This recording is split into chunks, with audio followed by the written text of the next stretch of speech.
Merry Christmas. Merry Christmas.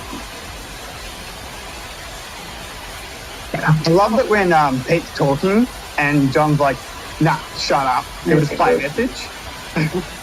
And unless it's important to what Pete's saying, he just has to play up like stop it and Pete just shuts up. I love that when Pete's talking and John's like, nah, shut up. He'll just play a message. And unless it's important to what Pete's saying, he just has to play up like stop it and Pete just shuts up. Pretty good there, John. I love that when Pete's talking and... That was back in the day when we let you have control of the messages. No longer shall you have messages. Why would that way? Do that? Yeah, we'll go that way. The reason why we got rid of me having control of the messages. Yeah, I think it's about goddamn time.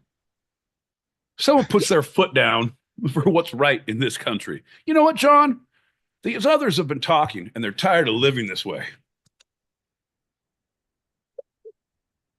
If anyone can tell us exactly what Pete did directly after that message was played the second or third time, tune in and chime in and turn off, and maybe you'll get a little reward. I don't even know what that means, John. Somehow it feels like John's been into the Christmas goodies already tonight. If you tune in and turn out, you maybe get a reward. I feel like all that wood paneling in your life is getting to you, John. First is the asbestos from the asylum you're hanging out in normally, but now you're on vacation where there's wood paneling abound. Fucking John. Hey, pal. Happy Christmas. Happy Christmas. Yeah, bud. Oh, man. Okay. Hold on. Yeah. Yeah, John, that's what happens when you stay up for 4 days doing the magic Christmas spirit dust that Santa gave you.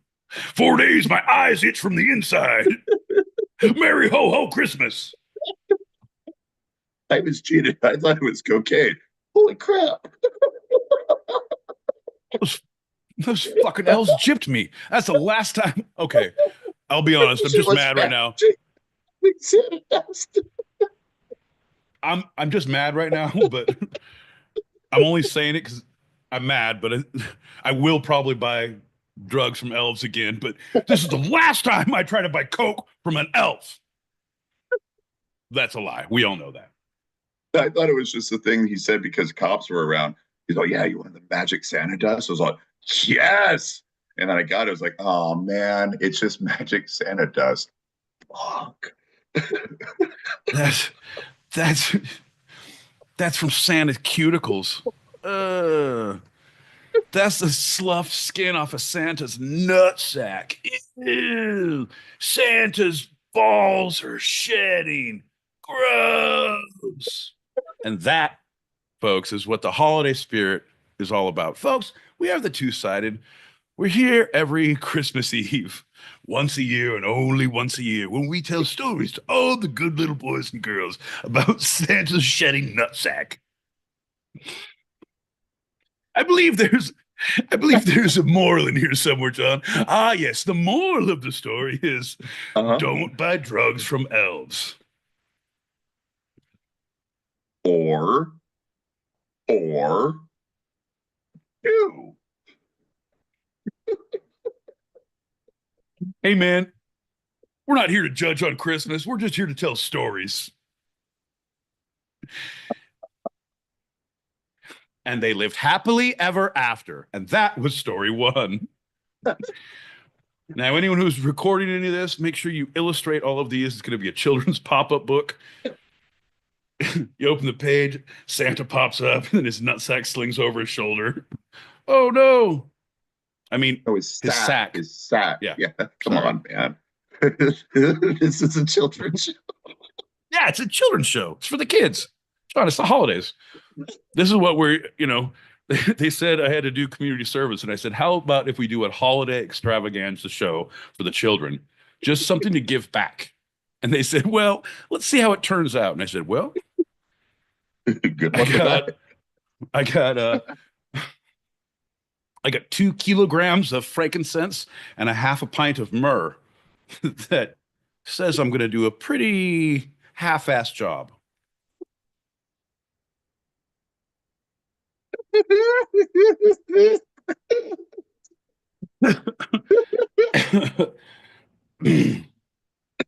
Uh, we're professionals. Hey, get a shot ready because we're professionals. Right. And also, there's 2 packet spots. So do that while you're getting the shot ready. I'm ready. Okay.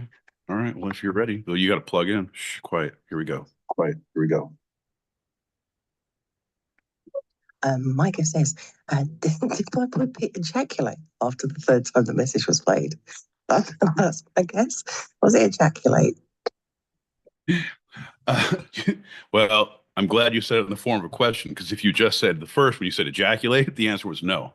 When you said, what is ejaculate? Bing, bing, bing, bing, bing. Not only did you get it correct, but then John was going to give you the actual definition of to ejaculate. Hold on to your butts, folks. It's going to be a weird one. Merry Christmas, fellas. Merry Christmas. Mwah. How you doing? How you doing? I'm getting ready to go to sleep, so I'll be listening to your dulcet tones as I drift off to Christmas land. How you Yay. doing, everybody? Merry Christmas. Hell yeah. Hell yeah. Yeah, you can't be awake. You got to go to sleep so Santa can come. If you don't come, go to sleep. Santa won't come, go to your house with his big old sack.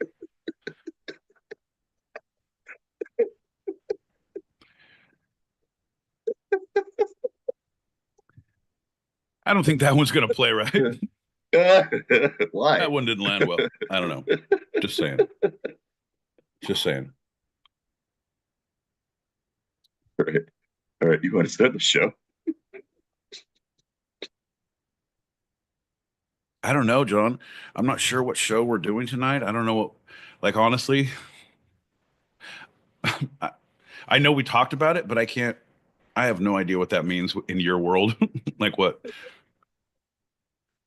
And when you're making this much of a scene already, and you're like, should we start this show? Like, I feel like there's a gas leak in that basement where they're keeping you hostage. At least there's a lovely lamp, but that wood paneling is definitely leaking some heavy metals or gases because you are touched, my friend. It's gonna be great. Hold on. Let me see if it Okay. works. Perfect. Perfect. This is, yeah. Cheers, buddy. Oh, cheers. Let me see if it works. If I just say cheers, if he drinks. Cheers.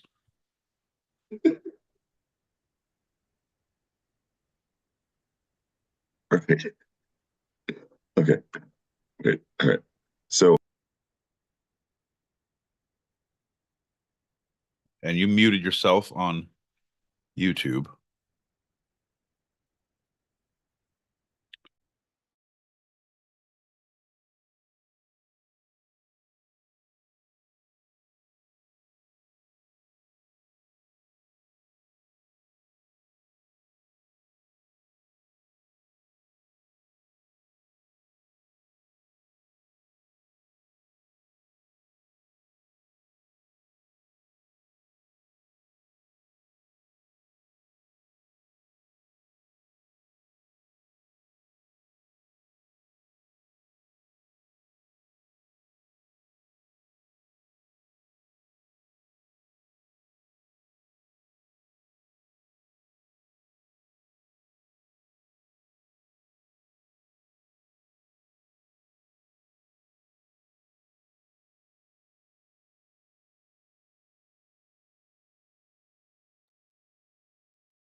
I'm John L. Peacock out in usually Brooklyn, New York.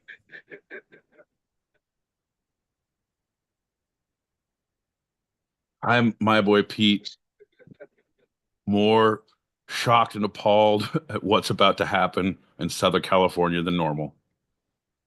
You're listening to Two Sided, the Christmas episode, a live recorded podcast where each week I challenge Pete with a bit of the two sides of life, the fun and the serious. Aw. Yeah. Yes. Yeah, John. Aw. Aw. The me and the you, the right and the wrong, the yes and the no, John, the give and the take, the push and the pull, the yin and the yang, the pad and the tie, the jingle and the balls, the 5 golden rings, those 4 fucking calling birds, John. The Kate, the Allie, the Laurel, the Hardy, the Barney and Fred's wife, that one time after the Elks Lodge. Oh, sorry about that, Fred. You wealthy boy.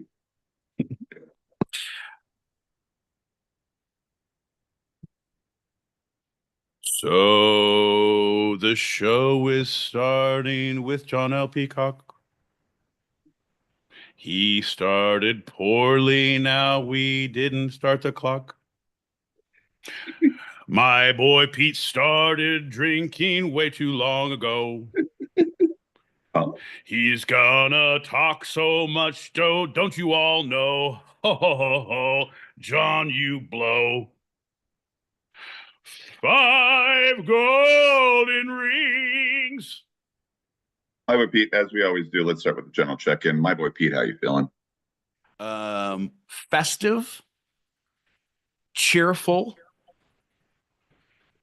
Let me just say, I have a sack full of gifts that I'm ready to hand out to anyone who wants to sit on Santa's lap.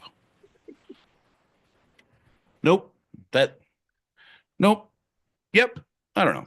Take it how you will. Okay. It's taken exactly how I will. Normally we go into something else and there's a little sound effect and I say something and then a guy appears, but we don't want him around tonight. So instead of that, don't say what it is. Let's pop a packet and jump into our first little special episode segment. Huh?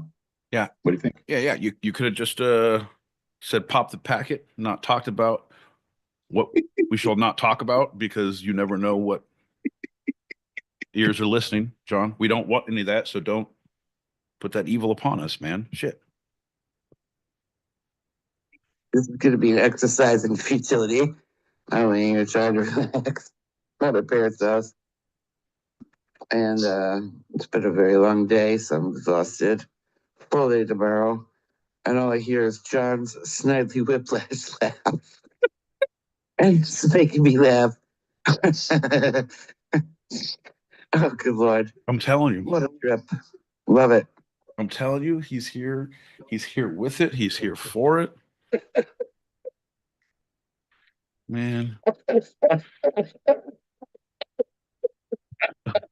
John L. Peacock's maniacal, cancer-ridden laugh. It's the gift we're all given that we didn't know we needed. That's right, folks. But it keeps on giving. No, it's not like chlamydia, John. Oh, Not exactly. There are similarities. There are differences. it's a gift that keeps on giving.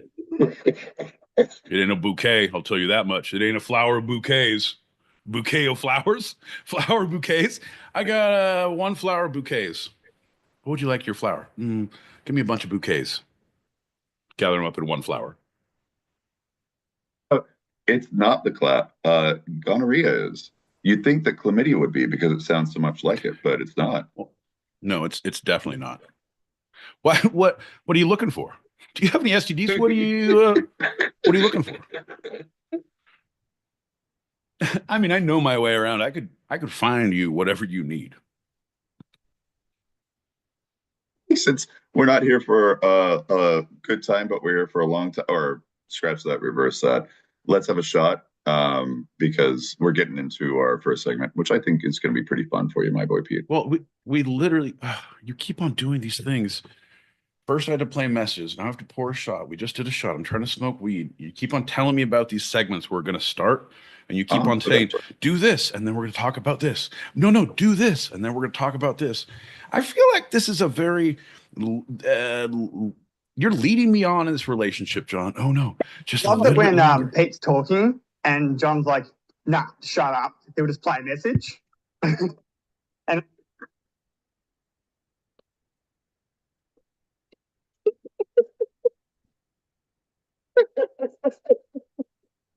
He's so happy with himself. It's hard to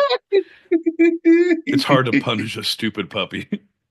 Like it's a puppy and it's stupid. Like it's not going to learn, but it's also a puppy. Like, are you going to keep on wiping his nose in it? It's like he's not learning anything. It's better just let him run around and giggle and play. Look at him. Look at him go. I'll do puppy pose, baby. I'll do puppy pose. Oh, God. What are we already witnessing? What we are witnessing is a short list of alternate Christmas movies that is up for debate. Each of them, whether they are Christmas movies or not. Ooh, I figured one out today that has not been on the one up for debate. So I'll bring that one to party after. But go ahead. First one, Batman Returns. Yeah, it's Christmassy. It is Christmas in the holiday season, but we don't.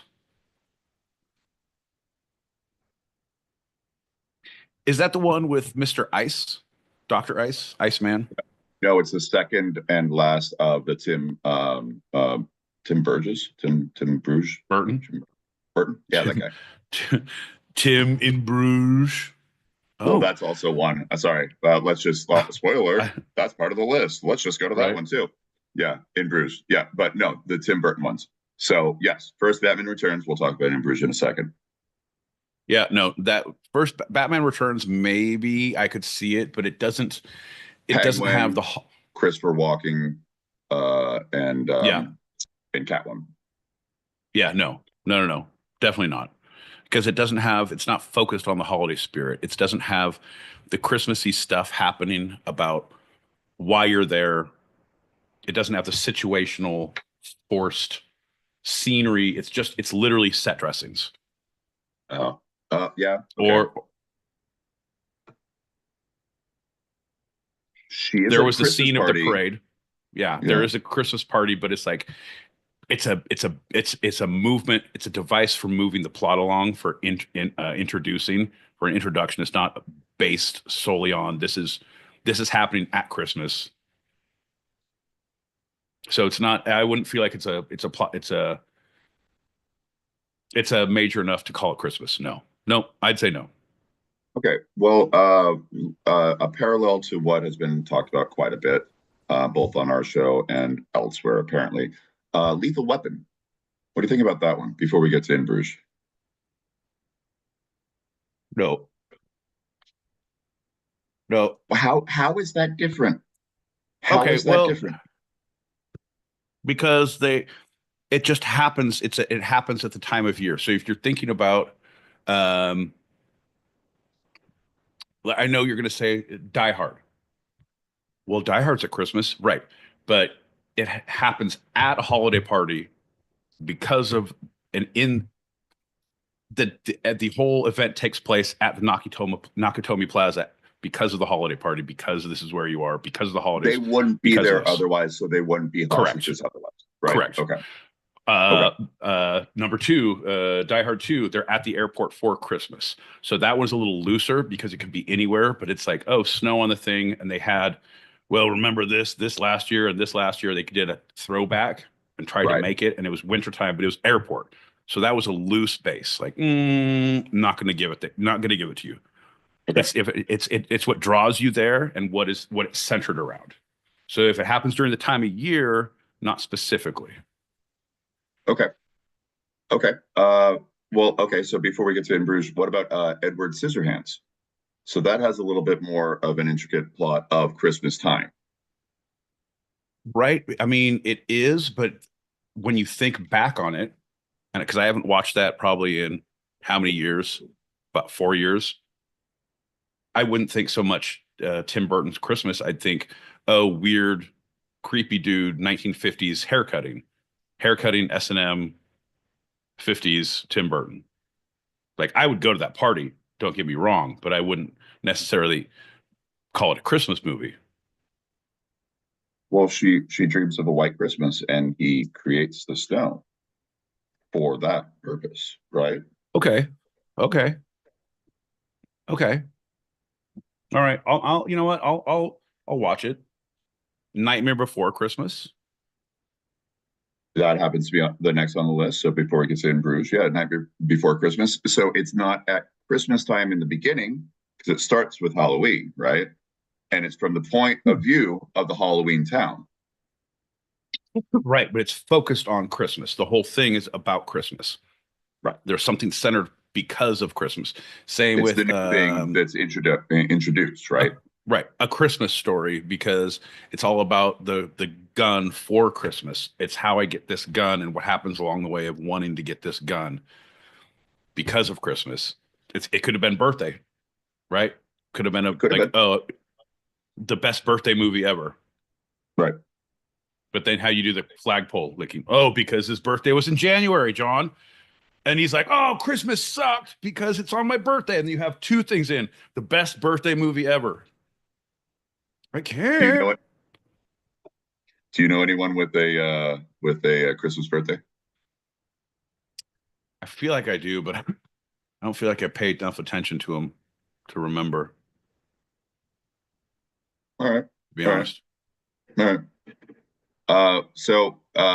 Now actually, we kind of my buddy, I know one dude. His birthday is like the week before. I know, like a week before, not the day of. And he still complains about it, I'm sure, right? Like anything orbiting Christmas in a Christian society, the children of that birthday are kind of screwed. Yeah, pretty much. But I think he was raised fucking silver spoon, where I think they had like birthdays every month. So I don't think it was a problem to have multiple Christmases either. I don't know. Now, I want to get to In Bruges, but actually, because we were talking action movies, Iron Man 3 is a really big one because the first two have nothing to do with Christmas, but Iron Man 3 kind of has like a central plot around Christmas. It's Iron Man. Iron Man is not saving Christmas. He's not doing anything because of Christmas. He is Iron Manning the fuck out of Iron Man world because why? MCU. Well, okay. All right. Then let's go into a different genre. Let's just go to like a rom-com. Okay, In Bruges. We'll get there in a second. But like, You Got Mail. You keep saying that shit. In Bruges is not a Christmas movie. They happen to be in Bruges. In Bruges. They're specifically Pete. Let's get that. It's Christmas time in a second. Hold on. What about You Got Mail? Because Christmas does bring them together more than other times of the year. But it's 90s. Oh, okay. It's AOL. But is it about? It was dial-up. Is it about Christmas? Christmas helped. No. Christmas helped. Oh, so did AOL and dial-up, John. But I'm saying it's more about mail. It's more about love. It's more about When Harry Met Sally than it is about Christmas. And when you're like, what about Where Harry Met Sally? No, John, because that just happened to take there's things at Christmas. No, John. No. Okay. Let me ask you this. Yeah. What about Better Off Dead? I don't know that movie, and I prefer not to talk about things about death. John Cusack. And that's a great movie. Oh yeah, no, that's not Christmas. Do you? Oh well, I got you French fries. I know how much you like them. Open your other present.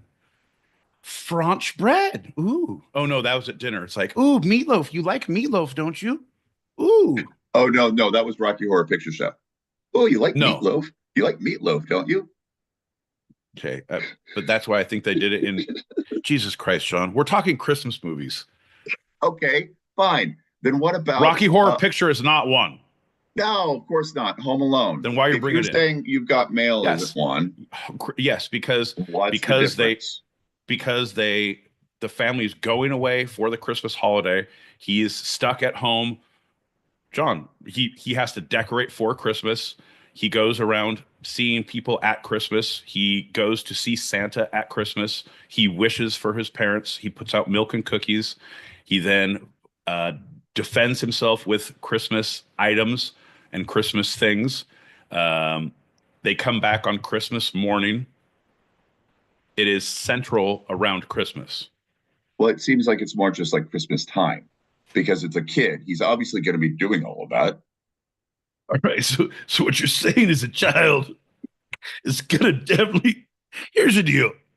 The last time I was in a manger, John, we didn't have none of you donkeys fucking stinking up the place. All right. Number one. Now you give me a little little manger and room. John, no room in the inn. Same thing as seats taken. Okay. No, there's no Christmas scene What in Forrest about Gump. Don't go there.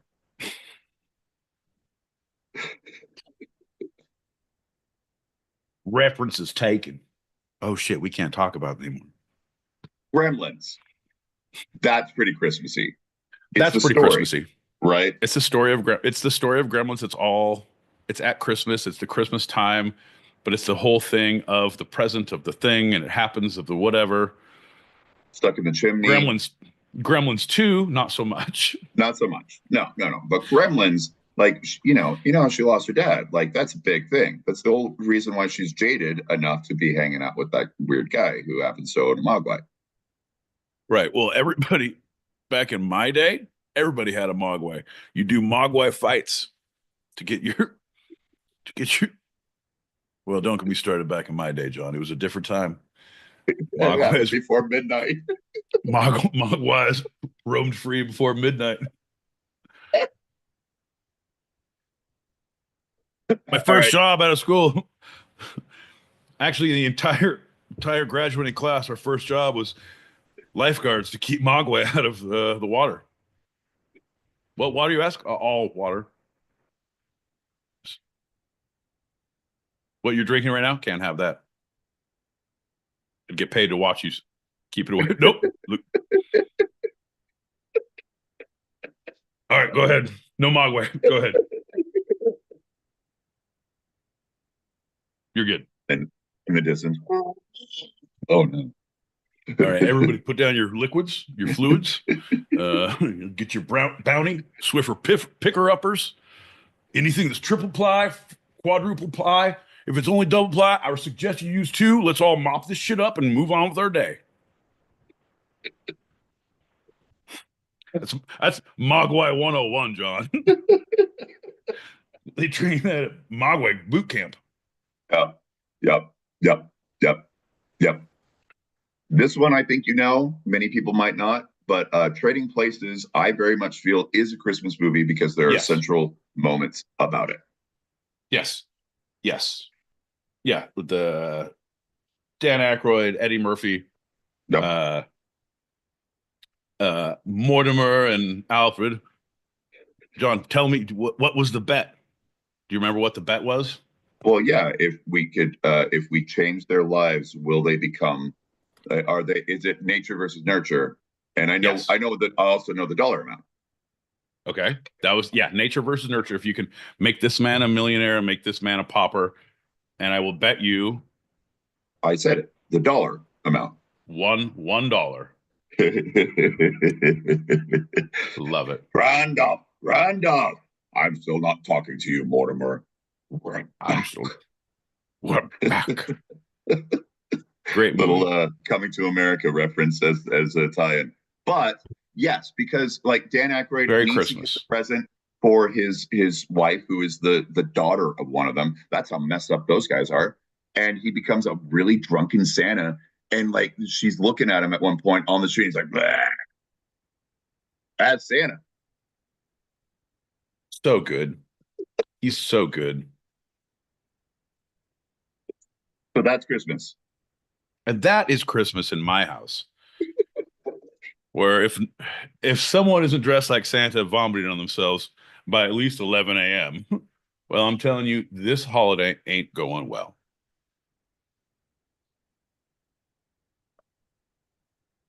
I think it's going pretty well. I think we're nailing it, John. As the elves would say, you really fucking nailed that Christmas magic landing. All right, I got six more. How many more of those do you want me to do? Yeah. I want you to keep talking to me. Well, Harry Potter and the Philosopher's Stone. Nope, that's not one because they had a Christmas scene. Magic doesn't equal Christmas. Just because magic isn't real and neither is Christmas. Sorry, kids. Well, and neither is the Philosopher's Stone in the United States of America. They had to change it because no one knows what a Philosopher's Stone. What is a Sorcerer's Stone? Nobody knows that either, but it sounded cooler. Holy crap. Yeah, but we have fucking 12 Cracker Barrels within driving distance. So we got that going for us. Kiss, kiss, bang, bang. Yes, no. Robert Downey Jr., Val Kilmer. Great movie. Fucking fantastic movie. You haven't seen it, guys? Watch it. Highly recommend it. It's more of it's a detective film noir, like an Yep. old Sam Spade. It was a dark and stormy night. I had to put the things together, but things weren't adding up.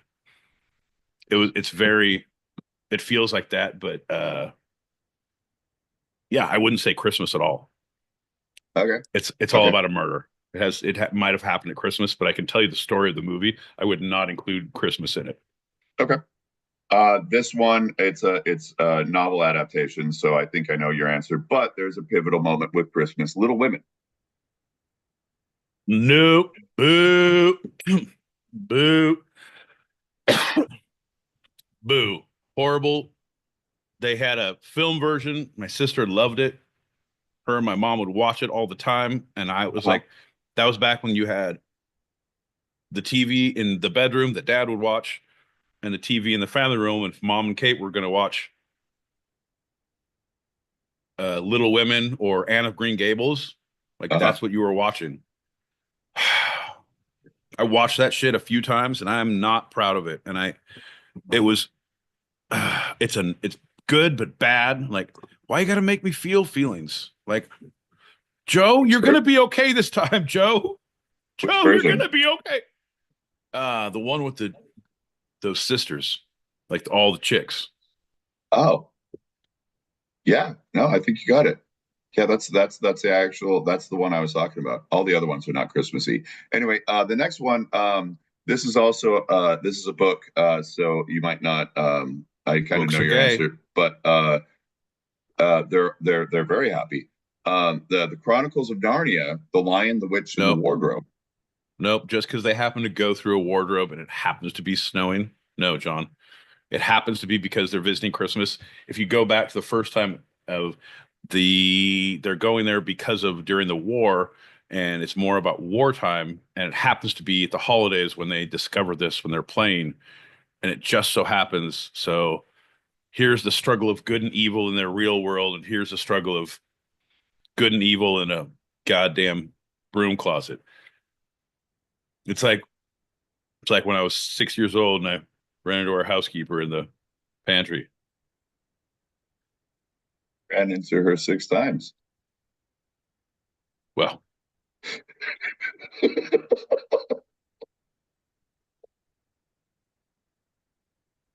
Speaking of that, that leads to our next movie. What about Phantom Thread? Phantom Thread? Yeah. No, John. At best, you're pulling a phantom thread by by suggesting that.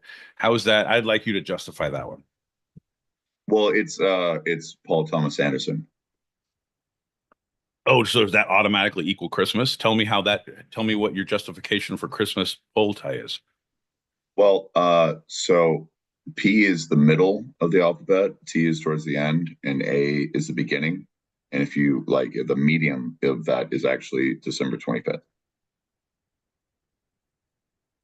Folks, QAnon has struck again. John, what's your next movie? Because we just proved that theory wrong. All right. All right. All right, this is we talked about Die Hard. I'd like for you to give one more after this one of like why, because I don't fully buy it. But before that, Friday After Next. Because it takes place when they're moved out. They get robbed by Santa. Well, he's dressed up as Santa, but it takes place at Christmas because they're moved out of the hood, and they live on the cul-de-sac, and they have the different things going on there. Yeah, you're And talking about two. That's next Friday. There's a third one, which is the entire beginning is an animated Santa who is stealing from everyone. And then he breaks into their house because they're back in the hood. Oh, yeah. No. The No, culminating event is Christmas John. entering their lives. The culminating event, John, is you not seeing the movies and having a through line of what you're talking about. I'm not sure this will hold up in court. I would not call that. No, man. No. You need to see the movie. The entire beginning is all Christmassy. The entire the intro is Christmassy. The dude they get robbed. If it ain't Jingle All the Way, I've seen it. I think I've seen it. I have to have seen it. I know. No, you saw the second one. I know that because that's what you were describing. No, I know I've seen that. Ho ho ho. So it's Mike Epps again, with that other guy, and they're back in the hood, and so they're not in a suburbia cul-de-sac anymore, and they get robbed by crackhead Santa. I've seen it 100 times, John. That's the problem with the holidays today. God damn it. I was talking to an elf just earlier this afternoon. I pulled over. I was filling up my sleigh. I said, a bag of oats for the boys and a shine on all of my jingle balls. I wandered over to buy some candy canes and some candy from the elves. They said, this place is going to shit, man. They said, 17 more crackhead Santa break-ins. I said, old man's lost it, has he? They said, oh, it's been a hell of a year. Been a hell of a year, they said. It's all him. He's using his power for evil instead of good. Every break-in, all him. A little trinkle of his nose. He goes right down your crack pipe in your house. Ha! Gotcha, motherfucker. Ho, ho, ho, bitch. Steal your shit. All you wanted was that leftover sandwich in the middle of the night. And no, you have to fight a crackhead Santa, right. And your roommate has no idea what's happening. So then I, with my 40 and my homie with his switchblade, we both drank some scissor and went to the neighborhood to get paid. And then, what became with such a clatter? This crackhead be breaking in my van. Oh, how I did. No, doesn't matter. Can't do it, John. Nice. And even as Pete gives up, he still rhymes like the champs. My boy Pete, so as I asked, let's finish this little fun segment. Super fun. One more time. Why is Die Hard kind of just like grandfathered in? There's not even a debate anymore. When people say, it might not be, people are like, no, you're stupid. Why? Because it's come to the West Coast, he says. Do a show on Christmas Eve, he says. Answer some questions about movies, he says. It'll be a good time. We'll have a few laughs. John, because it's such a good movie, number one. It takes place at Christmas. And if you can get people to watch cocaine usage, full-on boobies on a desk, horrible graphic deaths, all in the name of Santa, and like, no, it's okay. It's a Christmas movie, you guys. It's a little warmer right here. My heart just grew 3 sizes. Need to go to the hospital now. Yeah, that cocaine was bad. My heart. I thought it was. It turns out it was Santa's magic dust. Santa's magic dust, baby. God damn you, Santa. And he done it again, folks. And that is what we call back with John. Merry Christmas, folks. Chapter 2. If you recorded that, illustrate that, make it a coloring book for kids. Get the rights. I mean, we're definitely going to get post-production rights, something, not rights. John, come on. People are doing all the work. We get some credits, like 2 cents on the back end. Right. In perpetuity! If that little girl colors on it again, I want to know about it. Oh. In perpetuity. In the contract, I was like, that's a mistake. I said, change that to on purpose. So we get all residuals on purpose. Well, that'll work too, man.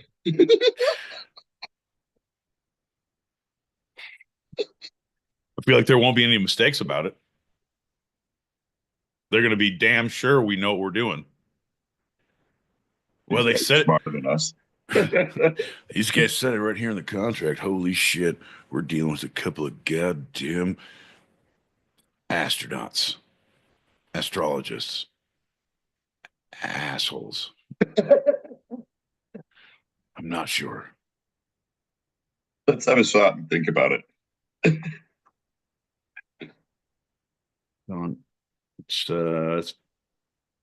It's only apropos. It's only just because. It's only because you ask. Everything I do, John.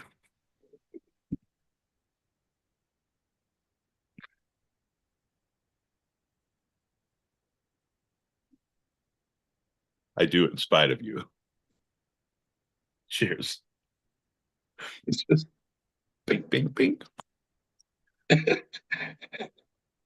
Tuesday or Wednesday. Or Thursday. Oh. We want to be inclusive. So, or Friday, Saturday, Sunday, Monday. We got it. No, shouldn't do it on not from Friday at sundown to Saturday at sundown. It's the Lord's Day. You should listen to our other show, Two-Sided for the Sabbath. You can email us for the link. It's TWO Sided Sabbath. That's right, Two-Sided Sabbath at Jesus. .org. .org. We're in partnership with Ozzy Osbourne's team, actually his fan club.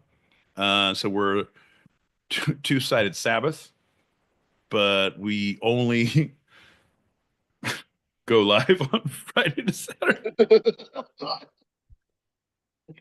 I can't, man. They got it hard enough right now, man. They're feel like never mind. Okay. Feel like we should move on. So yeah. I have a short. And this should be a fun. All right. Well, let's be quick, John, because we're on the Christmas spirit. And I feel like we need to stay in that vein. So if it's good, we're great.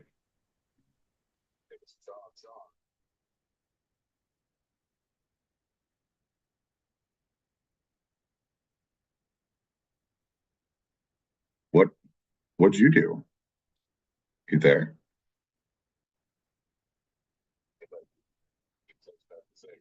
No, I'm here. Maybe you close out the thing?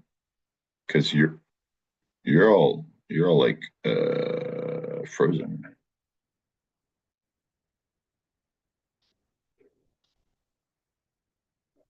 Hey there, admit. Look at that. We're gonna have 2 My Boy Pete's in our room for those watching live on the YouTube for just a brief second. There it is. Look at that. And the new one I have to make the co-host. Wow, what did you do, bud? Like literally nothing. Okay.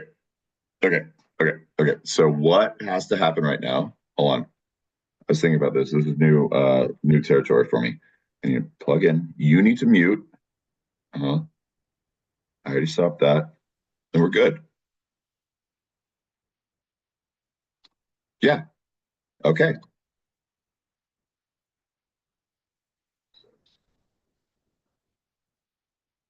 All right. New territory for him, he says. New territory, he says. Oh, oh no. Oh no, we're already having issues with this one. You're first. Everybody go back. You're first. It's not too late. It's actually too late. It is far too late. I repeat Far too late. in just Yep. a couple seconds because so you'll still be heard. But when I say mute your Zoom, okay? Not yet. Don't tell me my business. I'll keep it zoomed as long as I want. All I'll right. mute myself. Oh, yeah, I guess that would. No, I don't care. a few. No, don't mute. No, don't mute. Yeah, I'm not. I'm Yeah. not. I'm not Why even would you do doing it. that? Why would you do I don't that? know what you're talking. What is your major malfunction? It's a short. This is really long. Hey, tell them what a short is. We haven't done that yet. What's a short, Hey, you my boy? guys. Have you ever seen a grown man have a stroke on camera for Christmas? Well, it turns out my wish came true. What I did is I took John out of his normal element. I put him in a wood-paneled room somewhere in the state of Delaware, somewhere in the state of confusion, somewhere in the state of denial. And folks, what I did then, I said, John, pick one source, any source, get one line, one quote from that one source, and read that quote to me. Set a timer for 5 minutes. And then in your room, in your delirium, in your little state of disillusionment and disarray, John, we will discuss that for 5 minutes. After the 5 minutes are up, we will put a button on it. And that, John, is when you go back to your state of being. Yes. Great. Yeah, that was good. So for this one, Should I mute? Not yet. Should I mute now? No, not yet. Okay, go ahead. I'll ask later. I'll bring it up. I know you will. I set an alarm for 5 minutes. Go ahead. Small. Shoot. You messed me up, Pete. Okay. For a small moment, I will be playing an audio clip, and I want you to listen to it, and then I will. I have to unplug, and I need you to mute for that. And then so I'm going to go like this. For those not watching but only hearing, I'm doing a thumbs up. And then I'm going to do this. And then when I want him to unmute, I'm going to do a thumbs out. So it's a very clear signal. These. Whatever those are. Right. Okay. So that's mute and unmute. Yeah. 100%. All right. Okay. So all right, here's an audio clip that I want to give you. Bye, fuck your couches, John. The title is Why Do I Sometimes Hear Very High-Pitched Sounds That No One Else Does? I'm going to start and then mute up.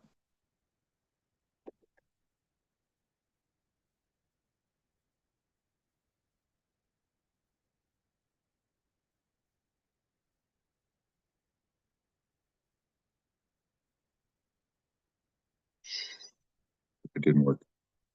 One more. Here we go. Why is it not working? Go. I'm still talking, and so I am still talking, and for some reason, it is not fully plugged in. Okay. All right, we'll try it again. There we go. Yeah. I am still talking. Yeah, no, this is supposed to be perfect, and for some reason, do you hear it? Can anyone hear it? Hold on, here, let's try this one. No, it's also nothing. All right. So there's something that's occurring that is, yeah, do mute. 5 golden rings, 4 calling birds, 3 fuck your couches, Oh, mute, mute, mute, mute, 2 mute, mute, mute, shots mute. We of got this. bongs. Mute, mute, mute. We got this.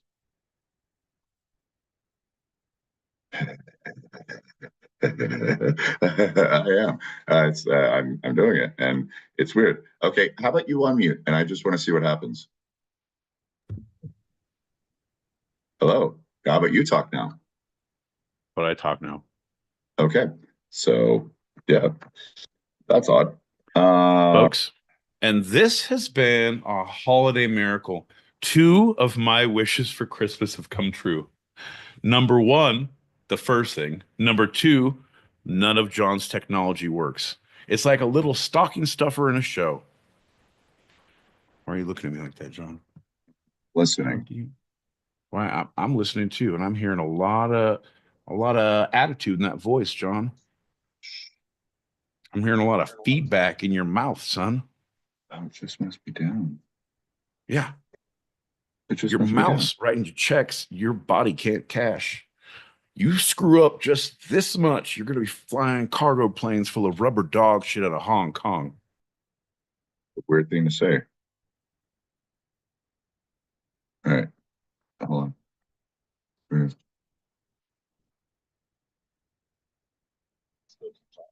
I know, yeah, you totally can. Nah, you're fine.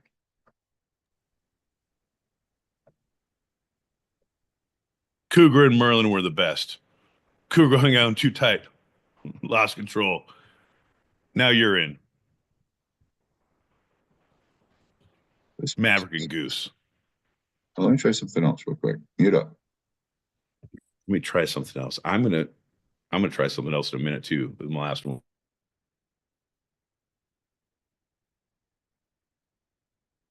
Huh. Oh yeah. Okay. So it is something that's going on here, and that's all right. That's okay. Yeah, it's totally fine. Yeah, it's 100%.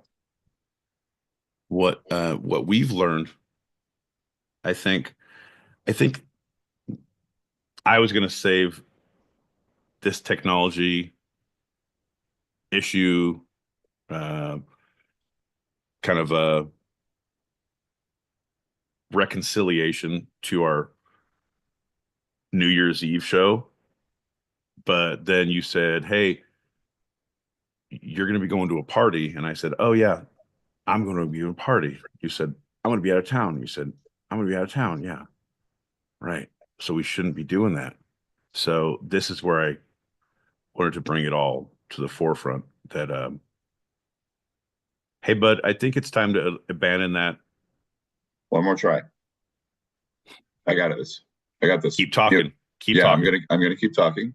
So you mute it, and that's a wonderful thing. And then actually, I'm gonna instead of that, I'm gonna do this. Wonderful. Yes. And now I'm gonna try it. There it is.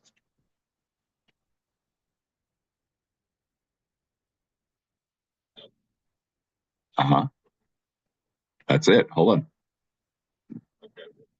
Shh. Hear that?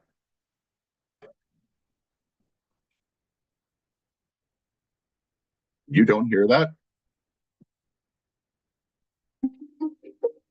And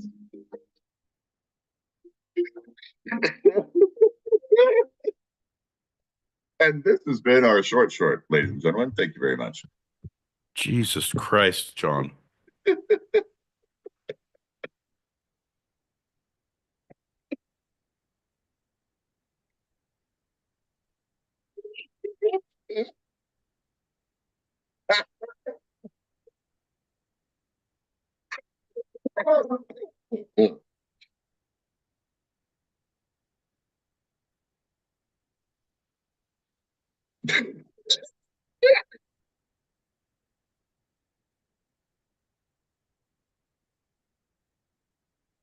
I'm so upset that I sent you the antidote. It's too late now. You're gonna like it's gonna be delivered tonight before midnight. This is bullshit. I should have let you die. Doesn't matter. We got I'll get I'll three, get I'll get you next year, John. we got 3 packets of pop before we jump into our final segment, ladies and gentlemen. All right, well here's the deal. When I'm gonna need you to unplug everything, plug everything back in. I'm gonna plug these things in over here. I have two miter drill bits that I'm gonna and a sawzall. I'm gonna sawzall my phone in half. I think the messages are inside my phone, and I'm not gonna understand how to play them. John, John, I love you, man. I worry about you, bud, but I love you. Merry Christmas. But that's how I feel. That's one of the dogs. He's pissed too. Tell him they don't fuck around. Guys, Hey, girl. sorry, we are late. Oh my God. There's been things, stuff and things, lots of it. Oh my goodness. All right. Merry Christmas Eve to you guys. And a Woo. Christmas. Hope you're all doing well. Good King Wenceslas, let's look down on the feast of Stephen. I wish I knew this dude back when I wasn't eating well. Because if Stephen, dude, how do you get a? I want to. All right, it's a feast of Stephen. All right, shh, quiet. I know. Late as fuck on a Tuesday. Oh I'm wait, telling you what. that was us. My bad. What up, John? What up, Pete? It's that fucking winter solstice bullshit. This fucking daylight savings. The 9 p.m. is like I repel it. I don't do it consciously, guys. I'm just saying. Right. I'm gonna start texting you. Too much time to get busy. There's too much time to do other things. I'm usually pretty well feeling great about life and myself. Mm-hmm. And I'm like, and she flipped on stereo, and I'm like, Oh. damn it! It happened again. These motherfuckers. Bum bum bum. Standard time bullshit. Merry Christmas. Merry Christmas. And to all the foxes are in the house. Yeah. Hell yeah. Merry Christmas, foxes. I'm so glad you're here. Merry pre-Christmas. Or as I like to call it, Christmas foreplay. You know, when we getting ready for Christmas. John, why you gotta make it weird like that? Why you gotta look away? All right. Oh, you're right. It's a kid's show. Fair enough. Well, I got a little yapping.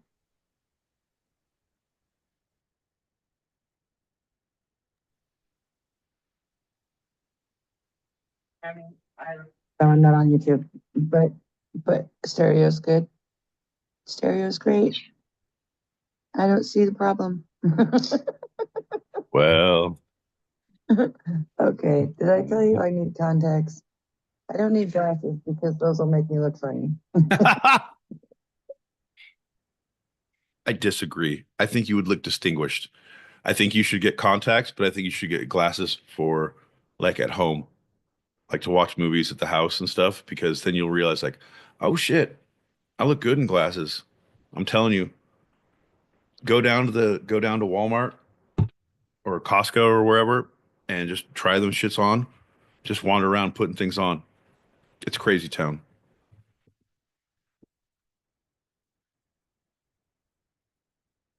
Sophie, when you were singing about that Steve guy just now, the tone that you used, the way that you did it, you reminded me of that song of Once There Was a Girl Who.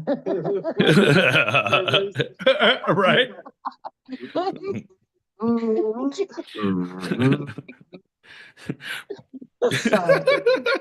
Didn't like her Christmas feast, so then she called him Stephen and he said Christmas was canceled because there was no room at the inn tonight. So they went to the manger. They had another baby. Mhm.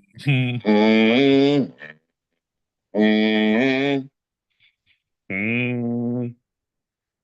His name was Jesus. Yeah. The, the, the, the name of that song is and I told people that, and then I played it, and they're just like, "What is this?" It's like it's like okay, like it's Crash Test Dummies. Like, nope, it's this song. Nah, got nothing. That's all. Wow, wow, Um, what wow. was the Oh yeah, that was the that was the girl. And isn't it a Christmas miracle that good King Wenceslas also knew about the crash test dummies? Isn't it coincidental that they knew the crash test dummies when they sang about Stephen's feast way back in the Jesus time? Yeah. That's one of the old songs.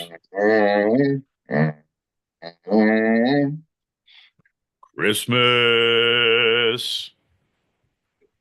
Okay, let's do a shot and do our final little segment that I got for you. It's kind of a serious All one. right. Great. What would what would Jesus do?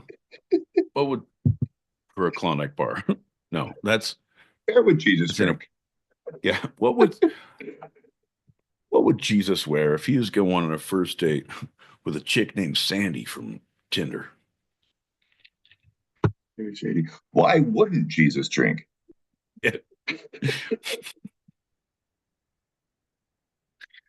Ah, Jesus. You've given us so many opportunities with so many letters on this Christmas morn, this Christmas Eve, this bouche de Noel that is before us in life. Oh, Jesus, ye little swaddling clothed from way back in the manger with donkey's ass, frankincense, and myrrh, how far we've come. We started in the manger, now we here. We Now started we with the donkeys, now my whole crew here. We started in Bethlehem, and we all fucking wise men. Come on, John, get some Christmas style. Bink, bink, bink. Got the myrrh. what's fun? I'm in a Uh, house that yeah, people don't know they're being uh, live streamed from. And so right. they could like they're in a different place, but they could just look on YouTube and see what's happening. That's what is the idiot in the house? The idiot's calling from the basement. Shit, the idiot's one of our daughter's boyfriends. Oh! And Idiot that, who's and calling from that, the inside the house. John, that right there, my friend, is a Christmas movie that I would be pitching to Hulu next table meeting I get. And I'm telling you, the new year, I got a handful of meetings, bud. Let me tell you about the little house I'm in. Right now, I'm dog sitting, and one got a dog, cool as fuck, doesn't give a shit. The one who's kind of feral, he's getting a little antsy in his pantsy.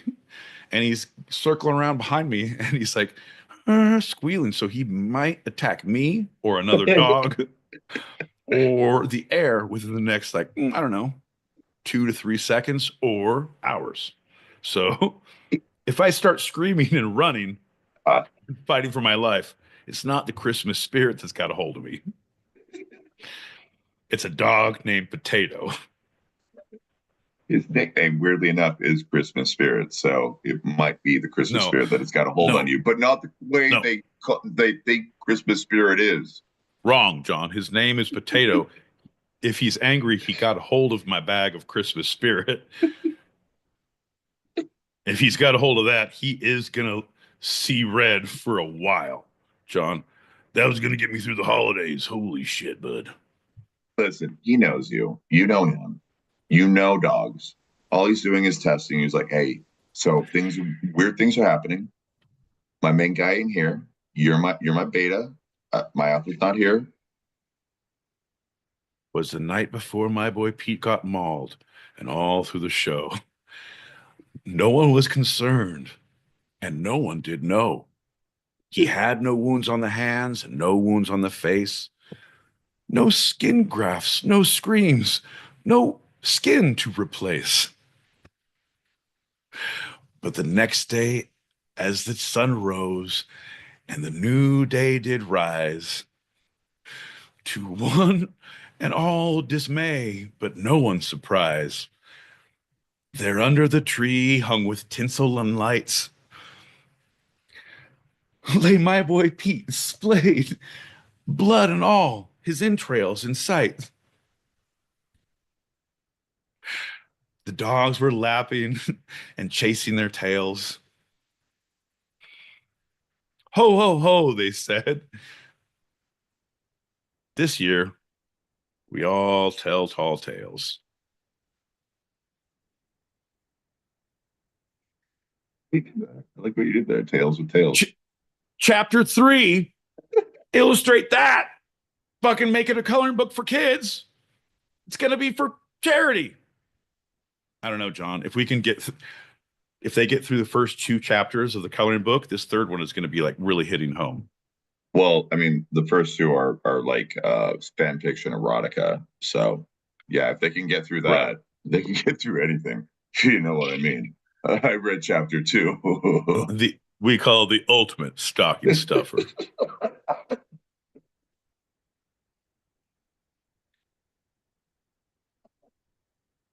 We haven't shot yet for our final segment. No, we forgot. did. Okay, I'll do another, but yeah, we did. I mean, it is the Christmas season. I don't want to say we didn't, and we Got to raise our spirits for the season, man. and lower your expectations. Oh shit, Mr. Dawson, sweaty balls. Good to see you, Merry pre-Christmas. Merry Christmas. What are you talking I about hope- right now? Merry pre-Christmas. Where?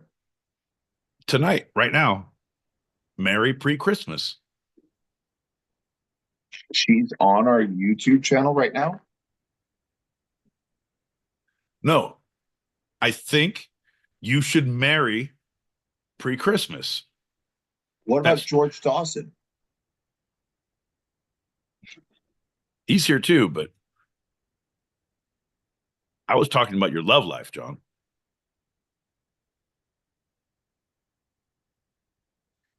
Here's to you, George Dawson. Here's to you, Merry Christmas.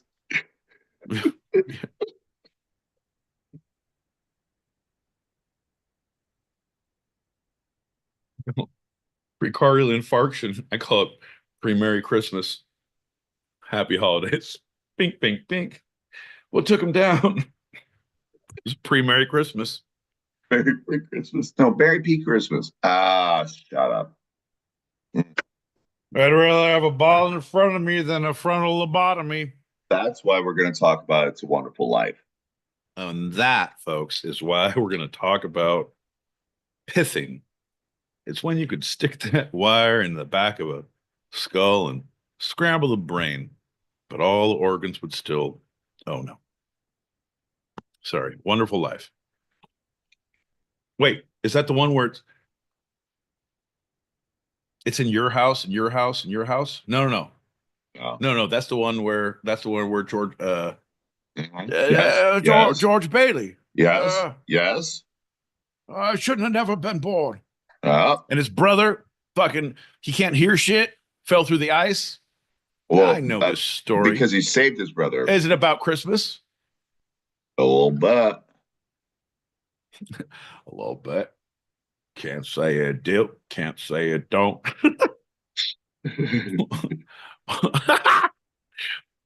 Sometimes it's like, yeah, truly, when you have the cups on, you have no feedback. You gotta like, you gotta unplug your thing to hear your things. You can't hear shit. Like, well, doesn't matter. Shh, we're too far gone, John.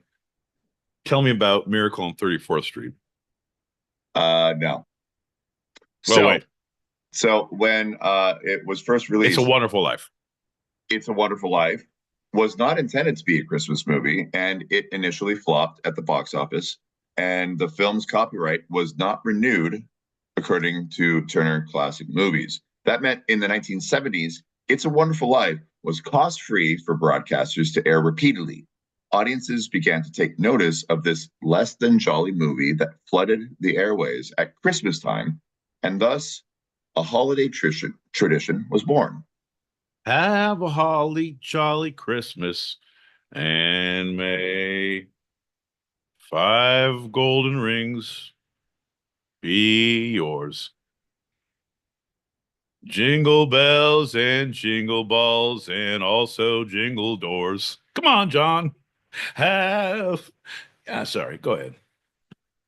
I just want you, I'm Yeah. gonna let you know I'm gonna have to interrupt you throughout this to give a little holiday spirit, John, if you're giving too many facts. Oh, that's fine. So NBC, which now owns the rights and has for many, many years, in 2016, they have aired It's a Wonderful Life on Christmas Eve every single year since they've owned it. And 2016, Variety reported that the network's 42nd Christmas Eve airing of the program brought in 4.5 million viewers, and it has only grown since then. John, why are we not watching this now instead of talking about it? Let's watch it now and react to it. So I offer you a better solution, a two-sided thought bundle for the institution. John, come on. A conglomeration of thoughts for you and me. Some things that they will say we never did see. That is one thing we should not see. John, this is where you sing. Well, we're talking about a thing I don't think you know about. And it's a really good old film from shortly after World War II. I know it. Ish. I was in the stage play twice at Christmas time then.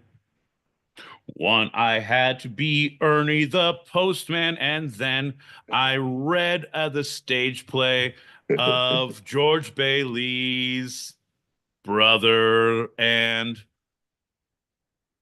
I showed up kinda drunk to the stage reading. I said, we're not putting on makeup, so what's the point of sobriety? It's Christmas time, I said, we're just a reading. I put on a show for all, ha, ha, ha, ha, ha. I fell through the ice, literally. It's not true, John. But I did anything you have to do reading, like, come on, you can have a cocktail. Well, right, yeah. So the thing about this movie that has a bit of longevity is the very honest portrayal of George Bailey. It's George Bailey's crucial moment. It's he's disheveled on the bridge, and he's gonna jump off. The world is a better place. It's gonna be a better place without me. Yep, it's gonna be better. And Clarence, he angel, offers up a little prayer, and the prayer is, Lord, if I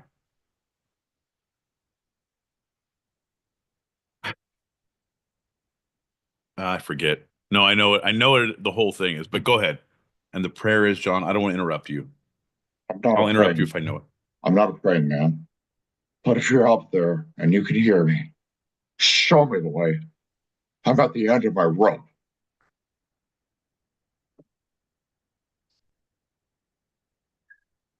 Show me the way. It's like, bam, bam. I want to know. And it's like a boy, pow, pow. Britney Spears pops up. And then Clarence comes in. He's a little crazy. silly. 'Cause I Brittany. feel all right, baby, when you let me eat me up all night. Clarence And the Claire, Angel being played by Britney Spears, right? she's like, George, what are you doing? Dancing with machetes in a bikini. George, what are you doing? Crazy, toxic, George. Your feelings are toxic. Ah, ah, ah, ah, ah. Christmas, George. What do you mean? What, Brittany? Oh, you're a pretty girl out on a bridge. What are you? Where are you going? Where now? Hey, see, I can't. Well, you're. Well, Mary, it's in your house, and isn't Brittany? It's in your bikini and those machetes and the dancing that you do here, the voodoo that you do. I got nothing, John. I got nothing. What do you want, Brittany? You want that What? little diamond at the bottom of the ocean? Just say the word. Oh, Throw a lasso around it and pull it on up for you. John, good. Tell him, ooh, John, make me crazy.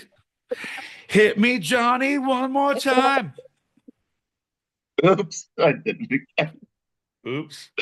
Fucking did it again. This guy fucking burp, burp, burp. So that moment that you immediately knew what it was, it's pretty. I So there's told you this. I was in the show. Yeah, but that I know the play. you know about the brother.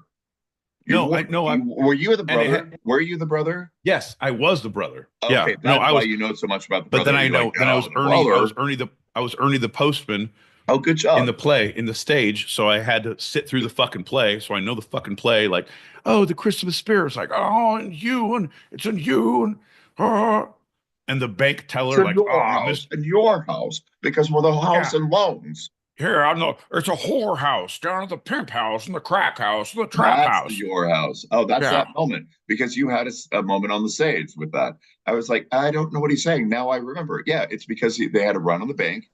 An old Potter, Ernie. old man Yeah, Potter, Potter.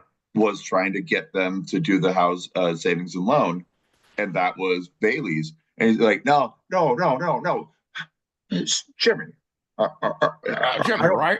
Uh, I don't know your it's name, in but your house, look, Susan. It's your house, even though you yeah, can't own houses right right. now. Carrie, that's a guy's name. That it's in your house, right? Yeah. Yeah. Tracy, I saw your husband going down to the whorehouse. And Madam Jasmine, you own that whorehouse, and that's where all the men go. You, Bill, and you, Phil, and you, Gary, all you some bitches. If we don't let the whorehouse and your house consist to a Miss Housley Madison, did I say enough? Okay. uh, fucking got to stop and trapping. So Getting hammered. that moment, George Bailey was not scripted to cry, but Jimmy Stewart did. No one ever tells a man to cry, but Jimmy, they called him Jimmy the Crier. They call him the town crier back where Jimmy came from. I don't cry at your house. I come over and I'll cry at your house. I went to the whorehouse and I cried. It never happens, but it happens a lot. Well, in an interview in 1987, so he's a bit older, he says, as I said those words, I felt the loneliness, the hopelessness of people who had nowhere to turn, and my eyes filled with tears. I broke down sobbing.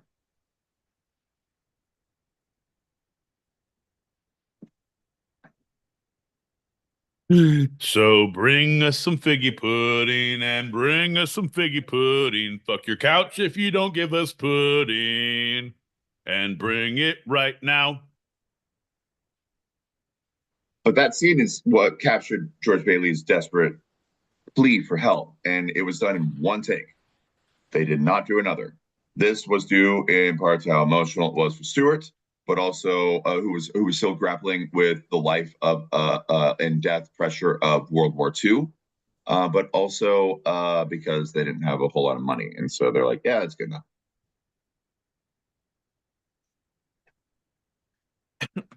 Man, that's some bullshit, John. You just sold it out like, well, they couldn't pressure him to do more, but also they come from the two-sided school of technology. We're like, pretty much that's good. Got it. You recorded it somewhere, right? You can play that over two speakers. You can Xerox that, right? Xerox that and then put that out. You're fine. Well, so Stewart enlisted in the Army in 1941, right after he won an Academy Award for the Philadelphia story. Everyone was questioning why. And he's like, well, because we ought to go. And so he became a pilot, and he I bombed. can't believe that can't believe that Tom Hanks remade that movie. It's a little different story. No. I'm pretty sure it's a scene for scene remake, John. It's the same movie. People who don't know, and I'm gonna get that's gonna be the next thing because no one's gonna go look it up. Springsteen had a little bit of an effect on that movie. Come on. It's like Oingo Boingo on old Tim Burton movies. You know, he has an original vision and he wants to go scene for scene, but then Oingo Boingo comes around with little Danny Elfman. Danny Elfman, foiled again by Elfman. How many times was that heard on the set of every movie? Fuck, it's Elfman. Elfman again. Bruce.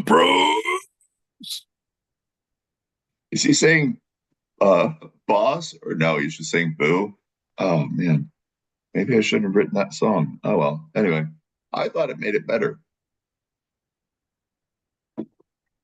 Everything usually does. I say, speak your mind all the time. Don't take time to think. Like in the 2025, it's time we all speak our mind aggressively and nobody listens. The whole thing of half of us trying to listen hasn't worked. So I think everybody talks at once in this next year. After that, if that doesn't work, if it does, hey man, we figured it out. If it doesn't, we all go silent. We all become Buddhist monks for another year. And then we figure out somewhere in between. But I think this is the year of talking, is the year of feeling your feels, of walking the road more traveled, of jumping on, hey, what's the bandwagon? It's this bandwagon. We'll slow down for you. Come on, bud. We're going to have a grand old time. Something that's not normally known, and so I will just sum it up, because if you want to know more, just look it up. But there was a really bad mission that Stewart led as a pilot, flying over the German city of Gotha in 1944. It was a bombing campaign, and it was a horrible cost for him in general, because he lost a lot of people. But it was temperatures of 20 degrees below zero. That were pretty sustained. His damaged bomber had to limp back to England, and he gazed down at enemy territory through the hole in his cabin, and he saw devastation on both ends. We're walking along to the wintry wonderland. Our cheeks are nice and rosy and comfy, cozy are we.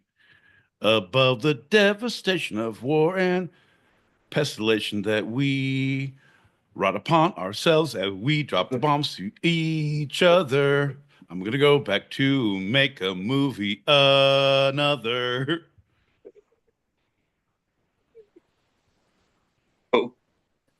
This mission is said to be one too many for Stewart, because 10 years over the recommended age for a pilot flying heavy bombers, experiences like this took a major toll on Stewart's life in his mid-30s.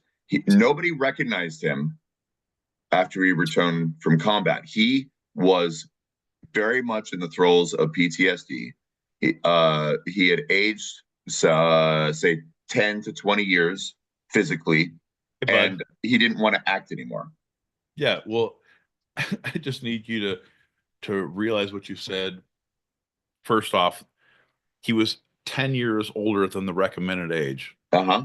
Right? So if you're 10 years younger, we're not going to be you wouldn't have this horrible PTSD. You could handle it a lot better. We don't worry about you. Uh-huh. You oldies.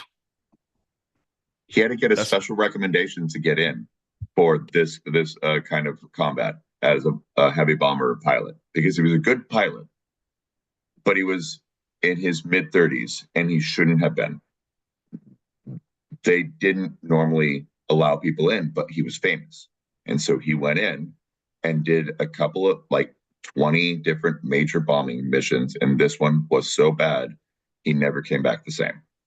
And they say it's because of his age, in many other reasons. Right. When he finished, actually, It's a Wonderful Life, they said he was a changed man from that too. They said this was such a shit movie. Your career will never recover. And he said he had a hollow look in his eyes. He said, oh,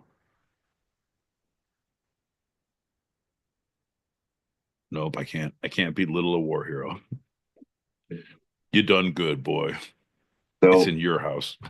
So Francis Ford Coppola was the person who convinced him to come back to acting for this movie, and he did not want to. He was disheveled. He had officially quit acting.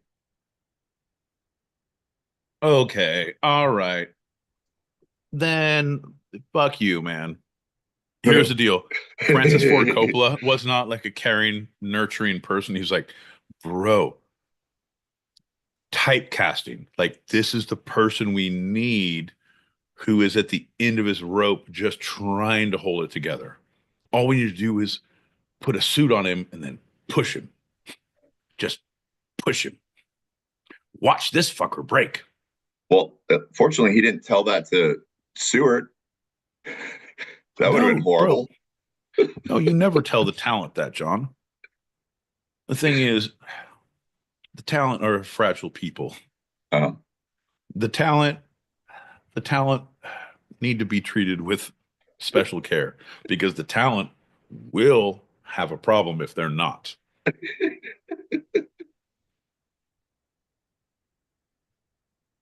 So there's shakes, short temper, nightmares, and this short temper would lead to mood swings, not unlike the explosive fit where George Bailey destroys part of the family living room. The fuck, John? How come I can't have a Christmas movie? Like, everything you just said is what I do all the time. Good question, actually. I fucked up your house. I fucked up your house. I fucked up the whorehouse. Okay. I owe recompense to that house and mea culpa instead of Francis Ford to that house. See what I did there, John? Well, all right. Boo, boo, boo. So this is 1946, and as we know, Jimmy Stewart went on to have a very long career. Well, I mean, after this moment, but he was done. He was done. No, I know he had a long career, but I mean, he went on to like the 70s, 80s, right? Yeah. That interview was 87. Yeah. What was his last movie? Who